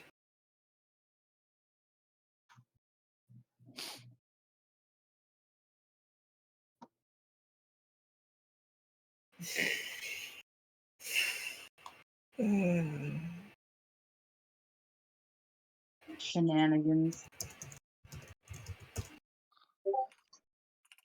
you know, all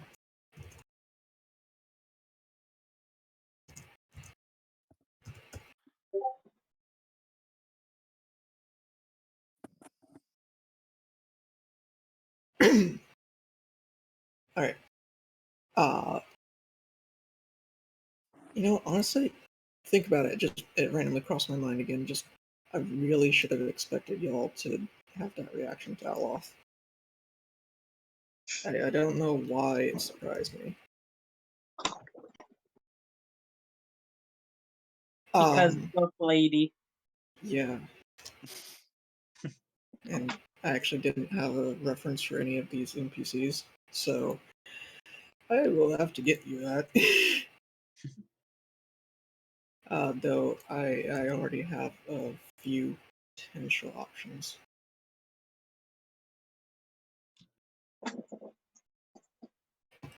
All right. um,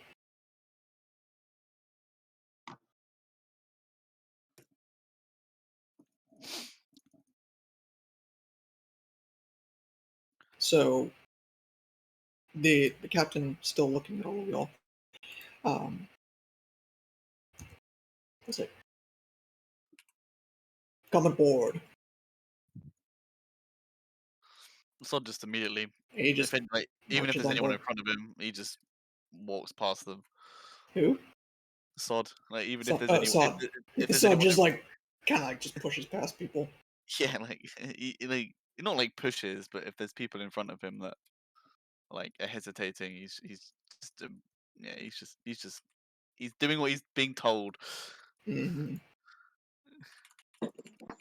So everyone begins embarking. Um,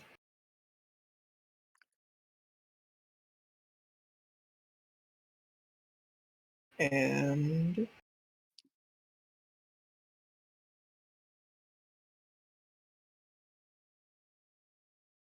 um,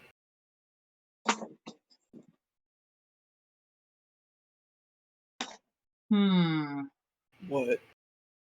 Just thinking about this idea. Try not to set fire to the ship before we've even left the port. God. No, it's not that. Mostly.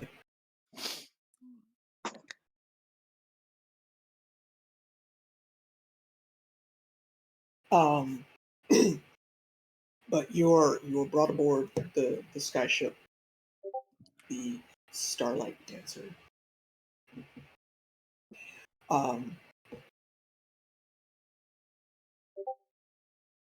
Madame Montague, you see another half elf woman. Actually, they're fairly common around here. Half elves in general.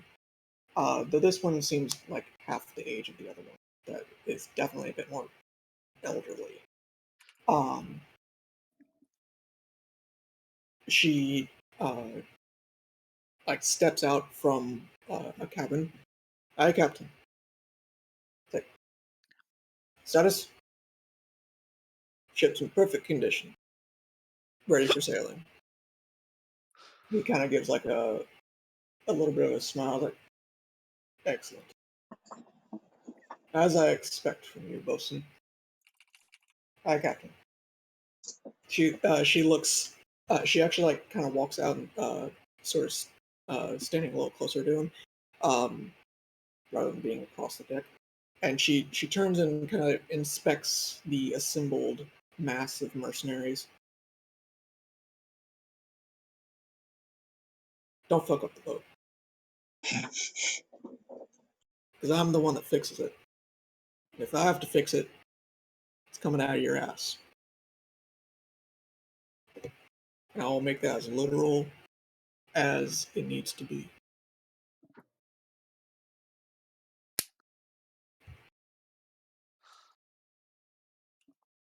Then she walks off.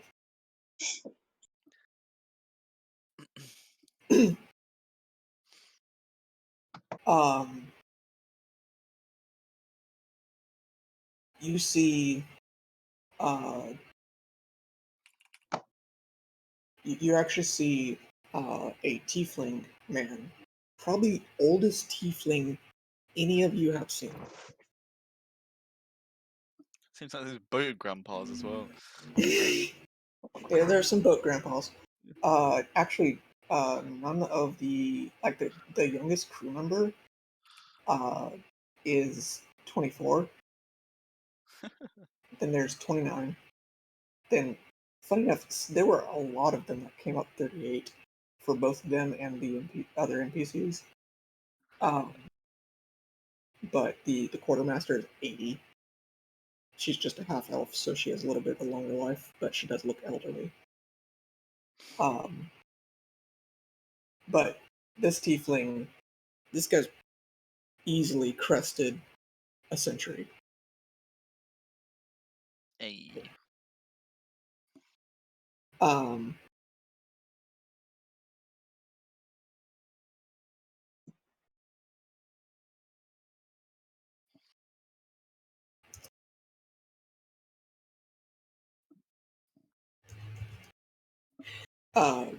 But probably even past that. It's harder to tell once you reach a certain threshold where it's like they look old as fuck. The older they get, they still just look really fucking old. But he kind of like, it's not quite a limp, but he kind of shuffles out. He's got a little bit of a hunch. He actually has like really just long, curling, heavy looking horns. Like they're not super thick horns, but just he has large curling ram's horns. Another sign of his age. Because for some tieflings, their horns continue to grow throughout their lives. Some of them, potentially Orvis, maybe, do actually shed their antlers if they have antlers every so often. But here, they come in so many different flavors that you never truly know, unless they tell you. Like he comes over. He actually, you see him kind of like muttering to himself a little bit, and like yank on this like cord with a simple pendant on it that he has around his neck, and immediately you can all kind of hear him significantly more clearly. Captain, I've got everything squared away, but you've seen that. Yeah, can you grab that last thing for me? It's like, he fishes into his pocket. He pulls out a small, carefully wrapped item of some kind. It's maybe just a little bit under the size of a baseball. And he actually takes a couple of steps and he hands it over to the tieflings. Thank you, Captain. He turns and he looks at just this, again, the massive mercenaries. So, oh. He looks back at the captain. I told you there'd be more than a dozen. That's why I cooked so much. He looks back at the assemblage. It's like, hope you all got a healthy appetite. Even if my job's gonna be worth piss all for half this trip. He shuffles off. His voice immediately seems to just kind of like drop drastically in volume as he doesn't seem to be like muttering to himself. He's just talking to himself as he like shuffles off, but now he's much quieter. Did he just imply that we're going to be dead, so he's not going to have anyone to cook for? What was that? Did he just subtly say that we're? Wait, don't worry. Oh no. That was not actually like you're all gonna fucking die. That it was more like he knows something about the trip that you don't necessarily. Okie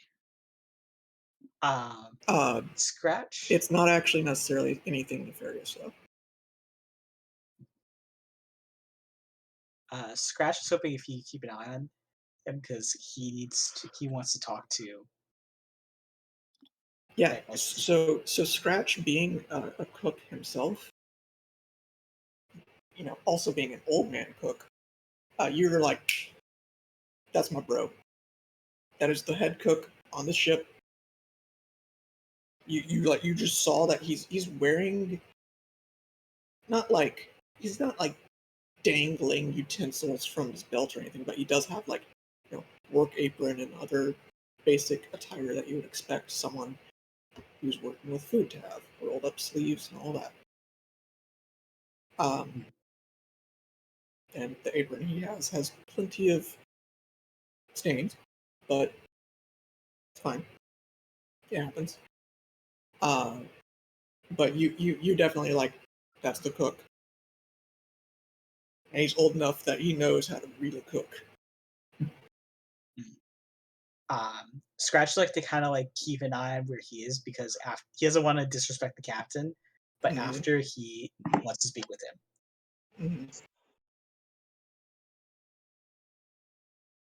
All right.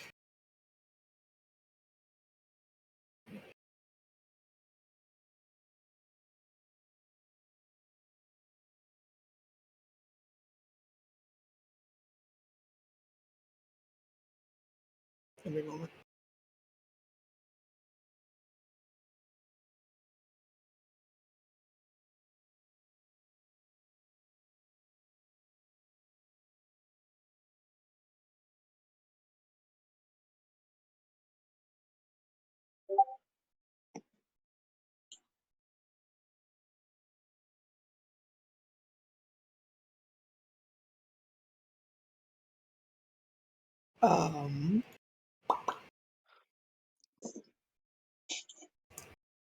Encouraging shenanigans, I see. Indeed. But the captain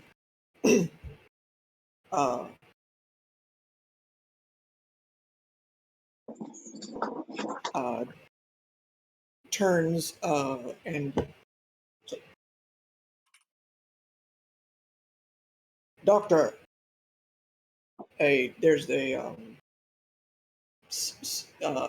roughly middle-aged half orc turns from kind of like scrutinizing one of the glowing stones. Like, Captain. Like, status? Stable as always. Excellent.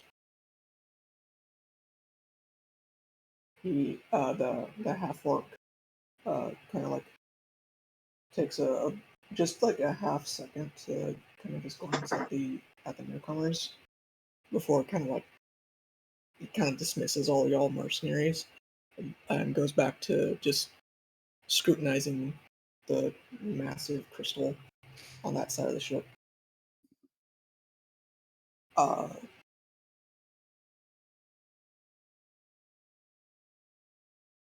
the Tabaxi woman that I actually been kind of like in the corner of the room previously, that she had followed along with y'all.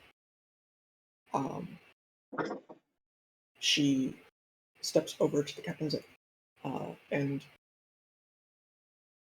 not like shyly or anything, but she doesn't seem like she's someone who's especially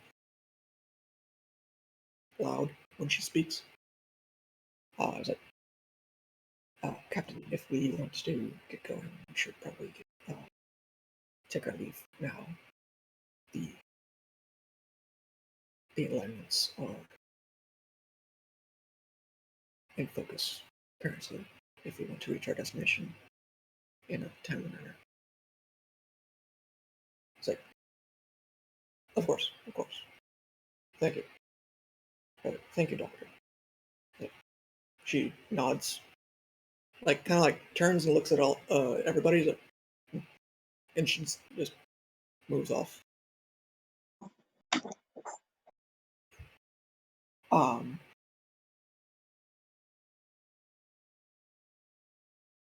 It's like, all right, you get the tour in short.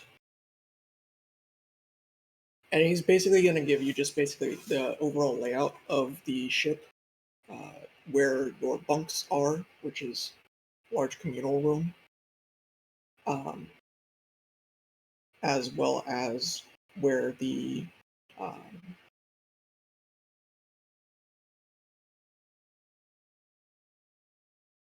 essentially dining hall, because this is a substantially sized ship, so it does actually have a fair amount of room.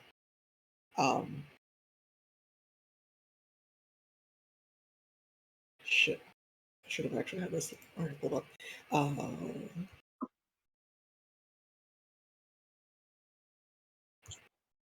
Ooh. All right, there we go. Ship compartments.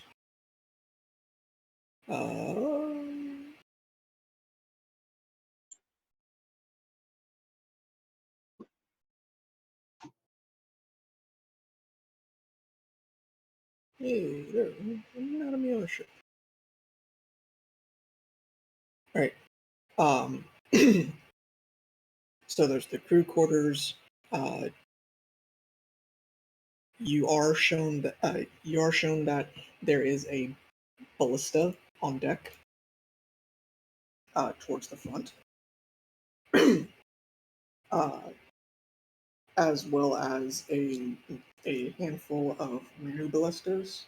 Those being basically just super heavy crossbows, but aren't quite the size of an actual ballista. That are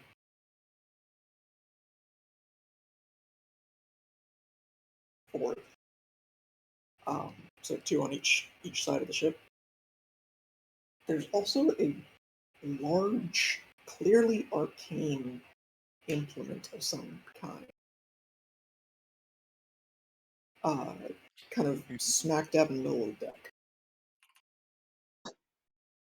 It's definitely gives off the vibe of being probably a weapon.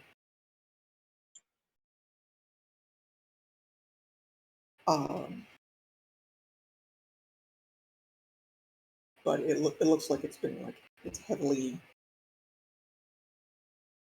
armored, but also the armor has extensive like runes etched into it as well.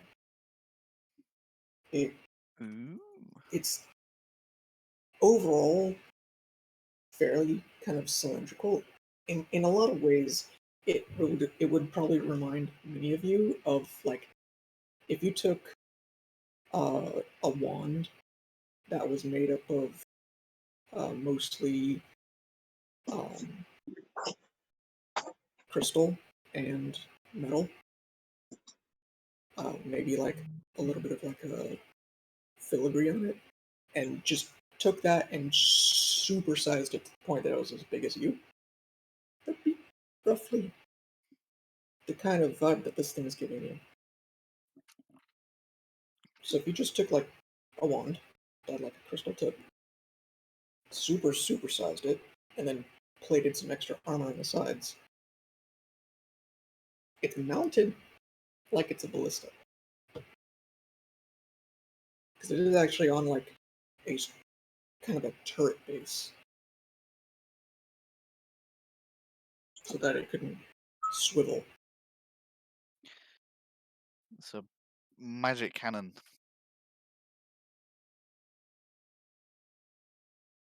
That's the vibes I'm getting.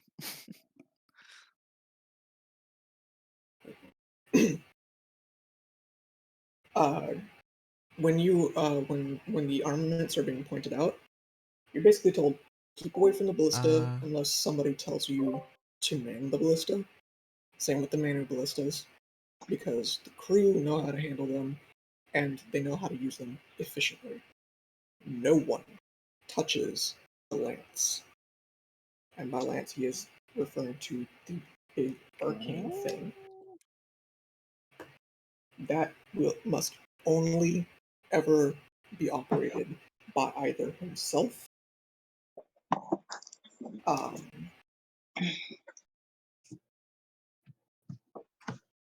the quartermaster, which is the elderly elf half elf, or Dr. Mikolash, which is the half orc.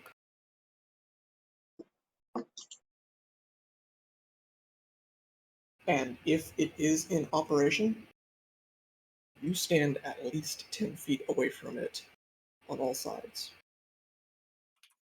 And never anywhere even remotely close to the end. Unless you want to be vaporized.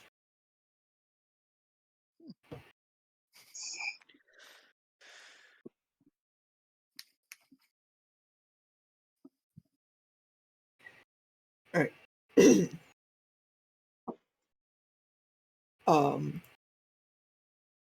Yes. During your orientation, basically, your tour of the ship, um,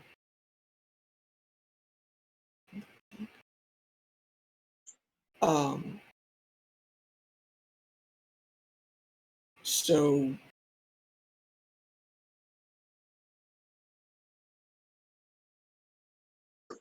yeah, you're shown the various decks.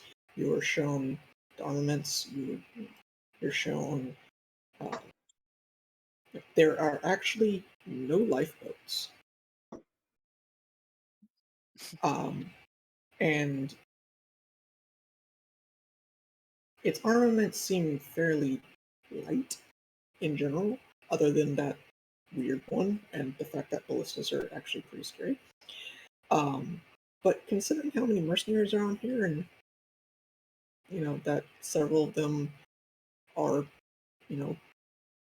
armed with something that would allow them to fight at range, be it mundane or magical, they're probably betting on the heavy lifting of any sort of combat to be done by the by the crew and y'all.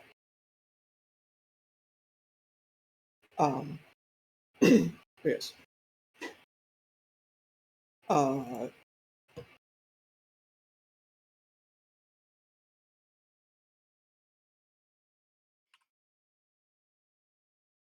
Yes. You are also properly introduced to some of the currently named crew. So there's Captain Jorn Rowntree, who's been the one that's been predominantly speaking with you. There's First Mate Charles Cornwallis, the human. Would you be able to put all of this in Discord I will after? actually be putting a sheet with this and more on it in Discord. Okay, Oh, thank you. perfect. There is Bosun Yefa Montague, the half elf, Quartermaster Allwill Cathola, Catholol, the more elderly half elf. There is a human woman, mid 60s, who is the surgeon. Her name is Jocelyn Casco. And the name of the cook, the old ass tiefling, is Galibre Tolibradal.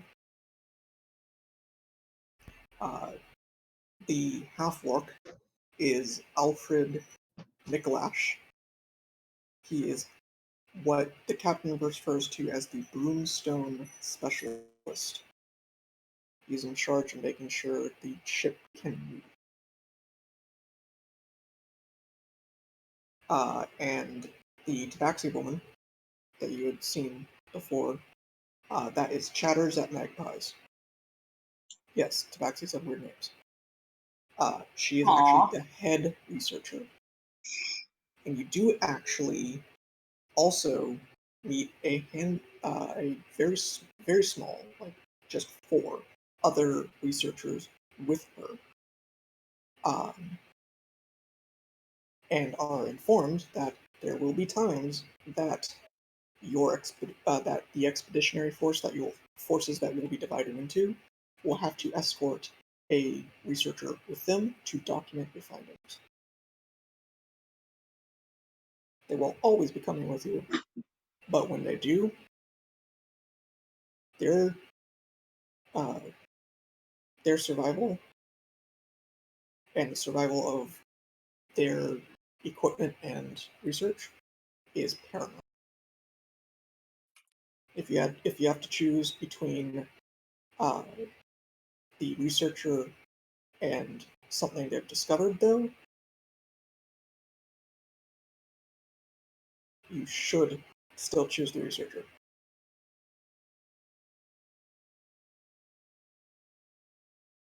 So you probably get the vibe from remembering Lady Cromwell, that Lady Cromwell would probably say it the other way around.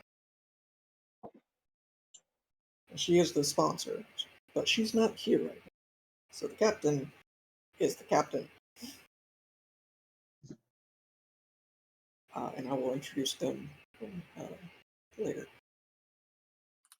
But you are also told of a very special property of this ship. Because not only will you be translating into the astral sea on the ship, while in the astral sea, uh, you will still obey the normal laws of gravity and so forth, so long as you're within uh, about 30 feet of the ship. Past that, past that, there's no guarantees for what kind of weird stuff happens. Tie a rope to the back of the ship. Yes, that is something that is actually there's probably at least 1 or 2 people who's like dibs on being the first one to get dragged behind the ship. Find out, because a couple of the mercenaries are kind of gremlinish in their own way. Mostly like Aderia, or like I really just want to find out because that sounds cool. And like actually even the dwarf lady is like fascinating.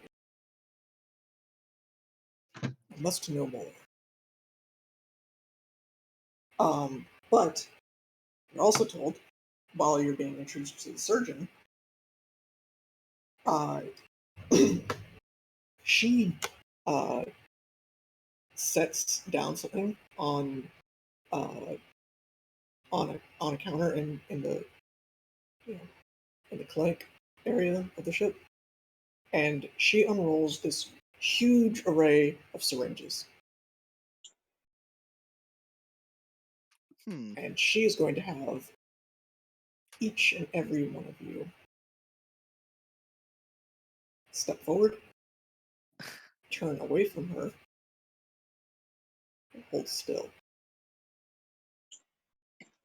Sounds a little sus, not gonna lie. And if any of you have something that covers your neck, it must be removed. Ah, Can I perceive what they're about to do? I was about to ask the same Before I thing. turn. I will just go ahead and say conveniently that y'all are not the first ones that she does this to. She's doing this to every single person that comes aboard. Getting matching tattoos. Branding. Is she injecting or taking something? She is taking some. Ah. Hey now. She has. She actually has each person sit down in a chair. Actually, not stand in front of her, but she has them facing away from her in a chair. And she takes a syringe, an empty syringe, and she first applies something to the back of the neck, some sort of oil. Then kind of like feels around with her fingers for a moment, speaks a brief phrase, and you see her eyes kind of like become almost mirror-like. And then you see her very carefully line up the syringe and kind of just delicately insert it into the back of the neck. She draws out a fairly small amount of some kind of fluid Ah, spinal fluid. before just as carefully drawing the syringe back out. The the mirror state of her eyes fades, and she applies it just basic little bandage on the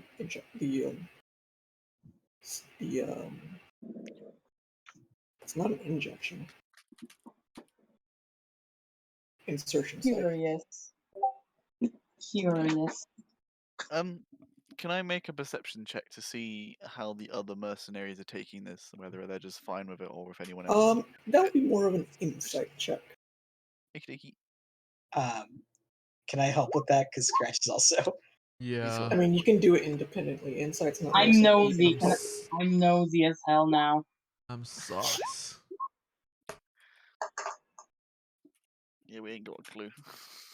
Orvis Oh, has got more of an Orvis. idea. Hold on. It's rolling slow. It's really slow.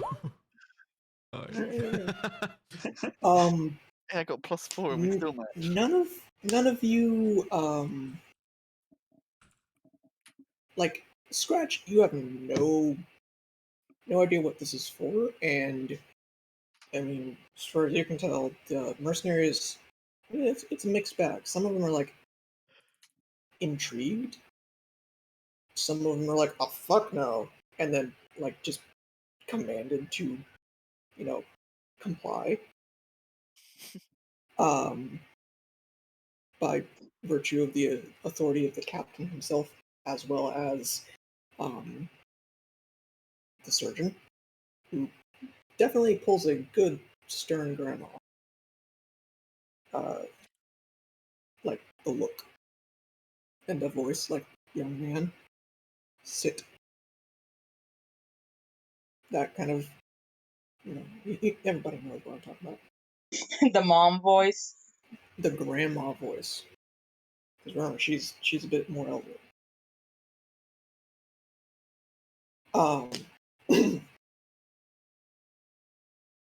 Because she's 65.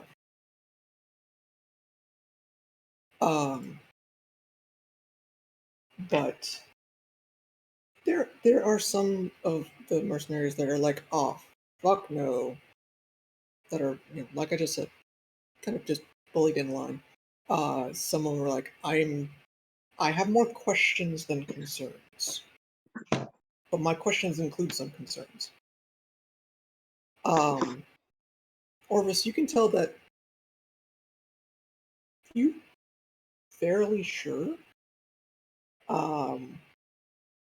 that the stupidly tall lady, like the tall thin lady, who still like she actually kind of has to like lean forward a bit while she's indoors, because these rooms are sized for human-sized people. She is like a full head, almost head and shoulders taller than every single other person on board. So she we kind of has found to like Slender Woman. a little bit. But she seems actually quite off-put by this By what? process. She actually refuses. It's like, I'm not having anybody put a needle in me anywhere unless I ask them to. And I did not ask them to. So I'm gonna pass. How does the captain react? The captain like just kinda like semi glowers at her. He's like, this is necessary for the proper use of this ship. It's like, but is it necessary for everyone to do it? If I might, No. I feel like we would all feel a bit more comfortable if you explained what it did, even in a short manner. The surgeon actually, Jocelyn, as she's picking up another unused syringe, it's like, this is so that we can attune you to the ship. Okay, Oh. thank you. And then Scratch will take off his hood and show his knee from his neck, and like that's all you need to say, kind of like. Yeah. Like there's a couple of people like, oh shit, a kobold. They're only just now picking up on there's a kobold here. Because quite honestly, a lot of the mercenaries themselves, as well as most of y'all, are weirdos. So they didn't notice that some of them still hadn't noticed the kobold yet. Because honestly, it's not necessarily the weirdest one. And, there's some who just kind of deliberately draw attention to themselves. So, yeah. Um.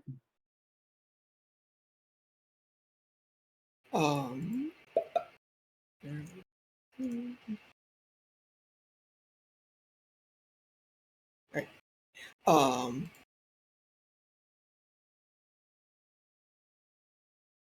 But yes. Excuse me.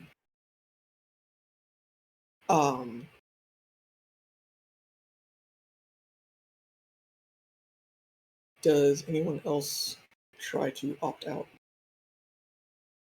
So wait, you said that the surgeon lady looked put off, or the one that was refusing? The one that, the one that was refusing, did not like this idea. Rather clearly. To Orvis, at least. You know what? Let's see what happens. Ooh. What do you Is mean? it a spinny chair? No, there are no spinny chairs on board. God damn it, I want it to be extra as hell. As a mage. You can try and make a regular chair a spinny chair. There's technically means to do so. Scrapes against the floor. Prax, are you? I was thinking making it one-legged and try and balance it. and spin. Turn it into a fucking top. Yeah. What's up? Sod's gonna walk forward, but I like Be to a think that gremlin. I like to think that Prax is like in front of him, so he's gonna like Mm-hmm. nudge him forward so that he it's just. You know what? I forward want to in spin line. on the chair. What was that? I want to spin on the chair. Y'all can't stop me. You know what? There's no back to this chair, so sure. Why? I turn around and look Listen, at Sod. man gotta be extra, okay? Are we doing this? We're doing this at the same time, apparently. I mean, what else are we gonna do? I mean, if someone else is sitting down, he can sit on their lap.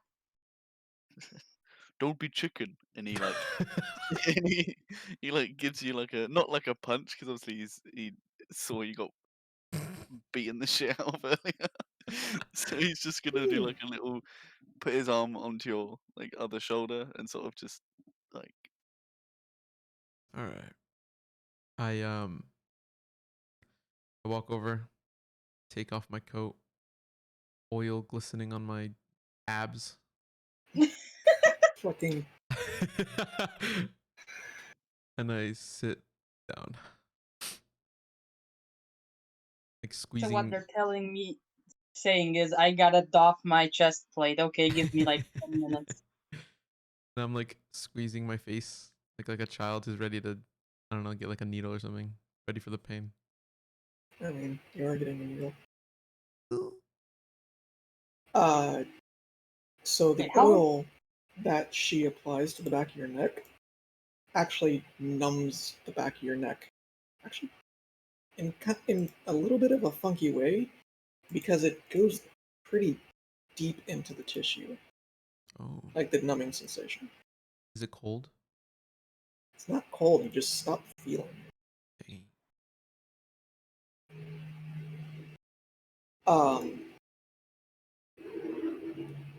And I'm just gonna be stripping the top of my armor off then. Just very casually. the elf lady is watching.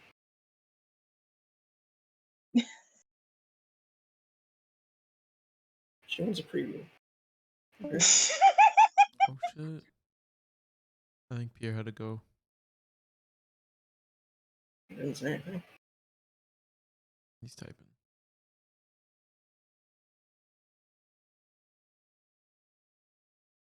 So do I feel anything during that process? Actually, no. Nice. Oh, You feel nothing at all. Oh,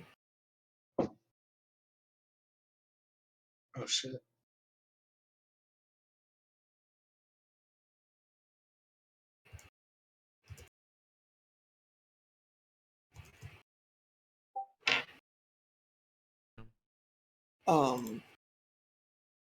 but yeah, you have what you in character don't know to be cerebral spinal fluid. ooh. That is what they extract. I They're guess having the to. thing that washes your brain at night. Yep. They're extracting that because the astral sea does stuff with brains. So Like, it this doesn't affect the brain, but like. So, out of character knowledge, they're using cerebral spinal fluid as a medium for connecting you to some of the particular enchantments that the ship has um, that are um, that allow it to basically kind of create a local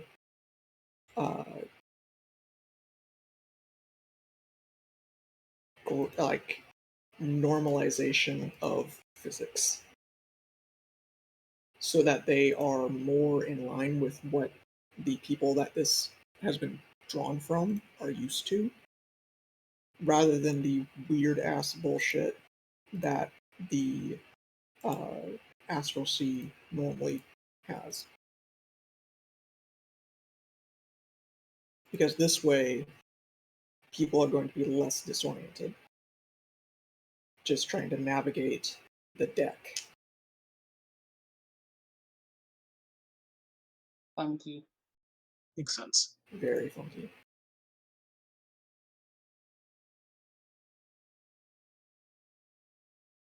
But yeah.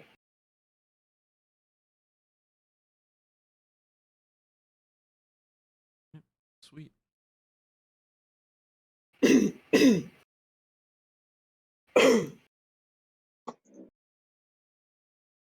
But yes. So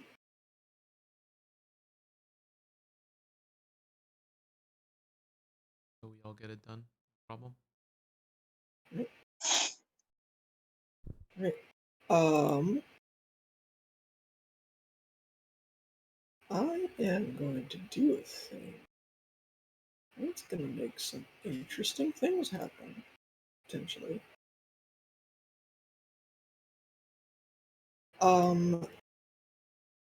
Miss Claire.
Yo, I gotta leave in like a few minutes since it's Yeah, almost no, 8. we're wrapping up right after this. Alright, cool. There we be. Ooh.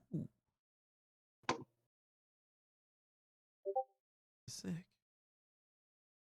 So I actually found somebody made a full like character sheet basically for vehicles, Oh, perfect. and I used it for the Starlight Dancer. Come closer, starlight dancer. Good ship. Good ship. And you will see the scary thing that is the Astral Lance Ooh. amongst its weapons. All I'm saying is, if we end up trying to take over the ship, I'm absorbing the lance into my bow. You're like, just like, please work, please work, please work, please work, please work. I will tell you right now, it will not work because that is an artillery piece, not a weapon. Oh man. You cannot attune to an artillery piece. I mean, you technically could, but you wouldn't be able to absorb it into your weapon.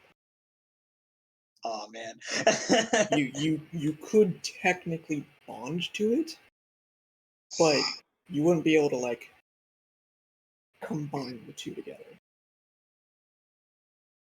Fair enough. Fair enough. It also does have a recharge, so Also true.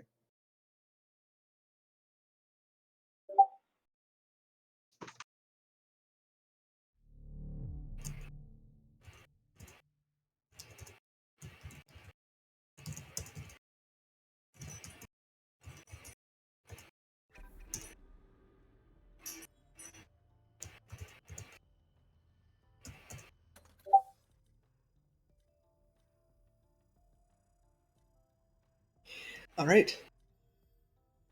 But you are all situated. Everyone puts their stuff. Basically, everybody claims a bunk.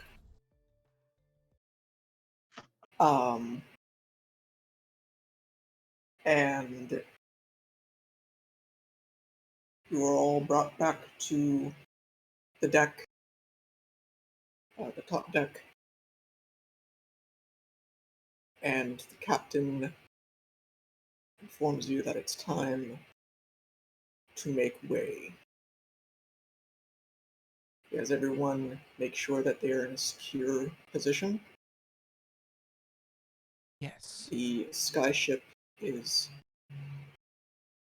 unbound from the sky tower,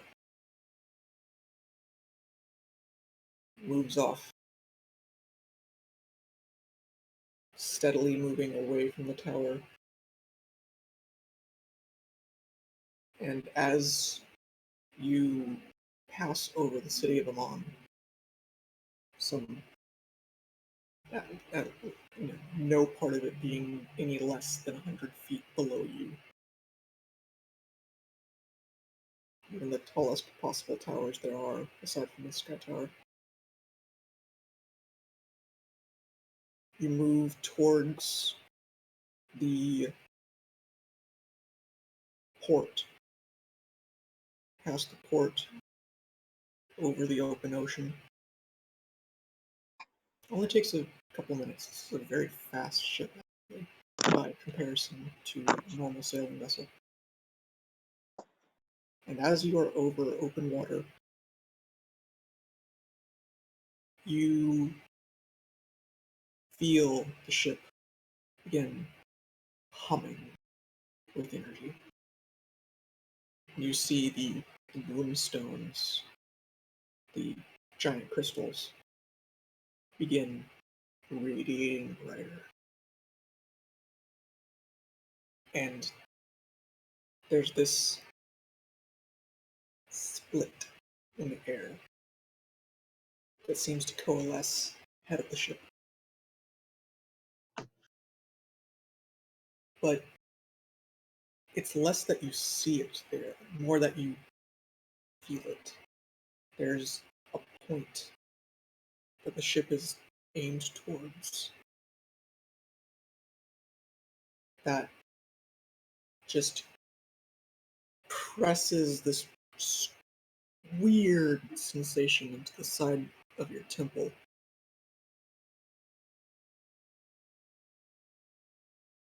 It's like, and the captain says, "Brace!" Everyone, all the deckhands, all, hold onto something. A bunch of mercenaries also hold on to something. Some of them kind of like bracing each other together. As the very tip of the ship touches this invisible split in the air, everything goes black. And we'll pick it up next time. Sheesh. Thank you. Cool. Thanks, Yeah. Cock. Yeah, thanks. Yeah. That was sick. I gotta All go. right. Yep. See you See guys ya. next week. Nice. Y'all better win. Nice. Y'all better win. Yeah. Hi guys. I Junior? got this.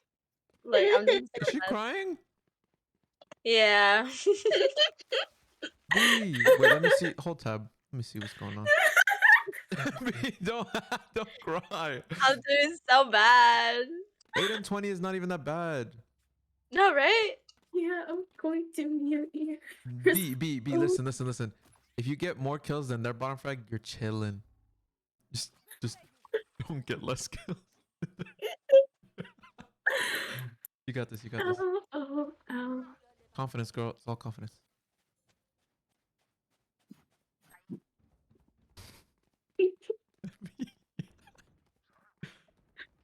Hey Gia, how's it going? Okay, cool. I love you too. Granada! It's so funky. What the heck? Damn! Yeah, B's got that shit. B, relax. You're fine. You're fine. You have spike. B, just play. B, don't be scared. Just You got it. play. Just play. It's Play okay. normal. Even if we lose this, we can still just keep going. B, it's fine. Oh. You just have to play normal, B. Just don't stop moving. You guys are stressing her out, guys. Is it a draw? Empate. Empate. B, look, you guys drew. You didn't even lose. Dub. Or not dub, but like, D? D. E. Damn, look at the sage diff. Sheesh. I did so bad. Dude. B, it's okay. It's just Valo. No stress about it, girl. No stress.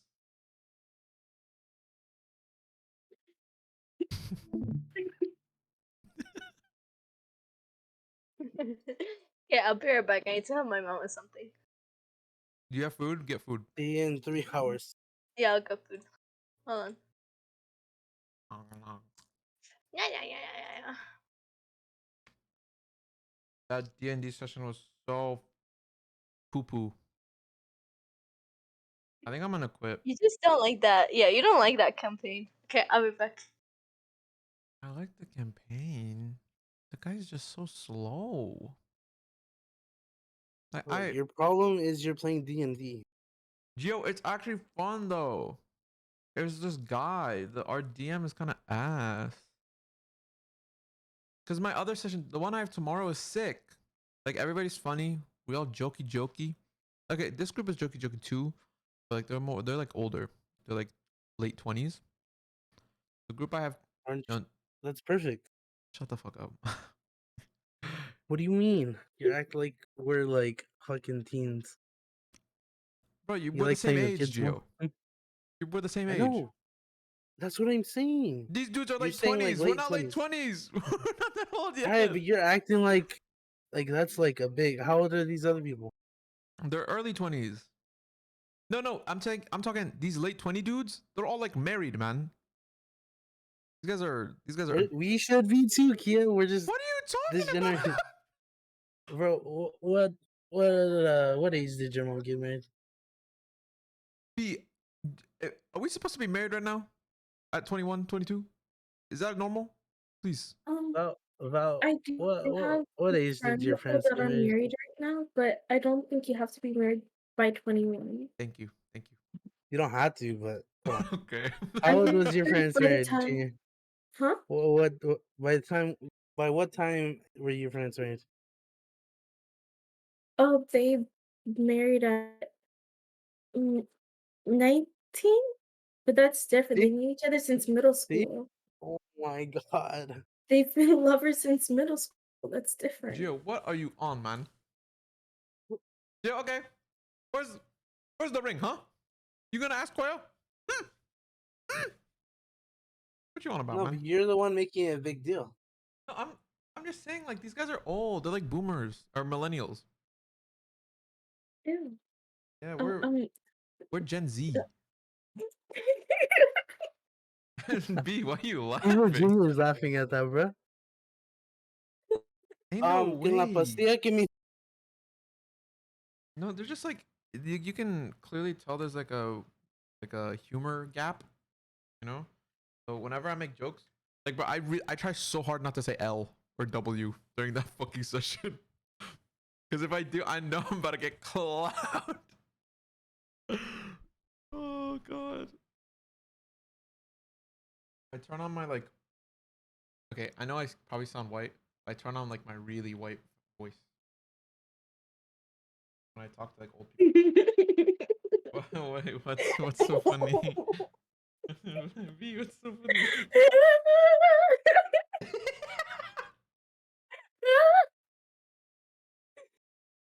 Why are you laughing at me? What did you chuckled? You didn't even giggle anymore. You you hit me with the goofy laugh, bro. That was a whole chuckle. Wait, what did I say? Your white boy. Uh, I'm telling you, that whole group is definitely white. I already know. That man sounds like he's from West Virginia for real. I can't. Ew. Ew. I can't. Yeah. But my other group, we spicy. I got a dude Right. who's like Brazilian and like Ecuadorian. Then we got, oh my god, where is he from? Is it New Zealand or Australia? We got like a black kid from Australia. Oh my, that dude's handsome. That man is fine.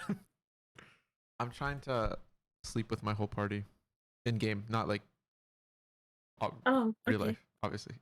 Okay. Right. I mean, I wasn't going to shame you, nonetheless. Oh, thanks. Mhm. It is Pride Month. You whore.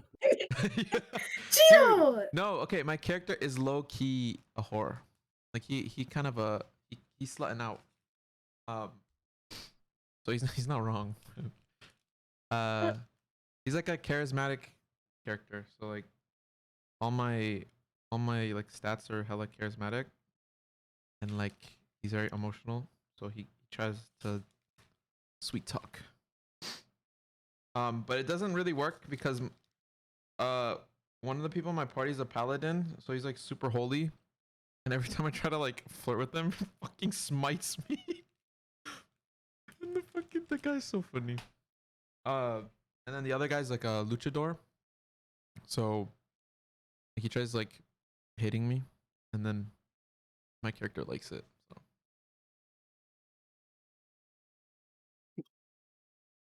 Oh, but what I was saying earlier was my group is spicy.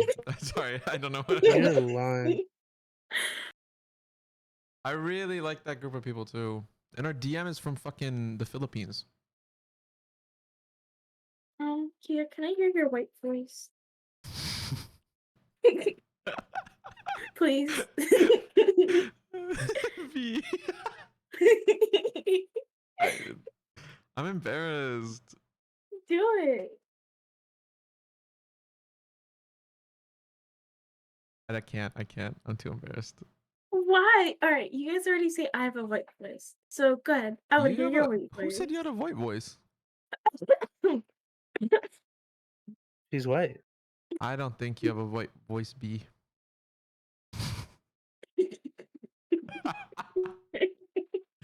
I think your voice is very um No. uh, No. it's It's okay. your voice is very B. It's very B.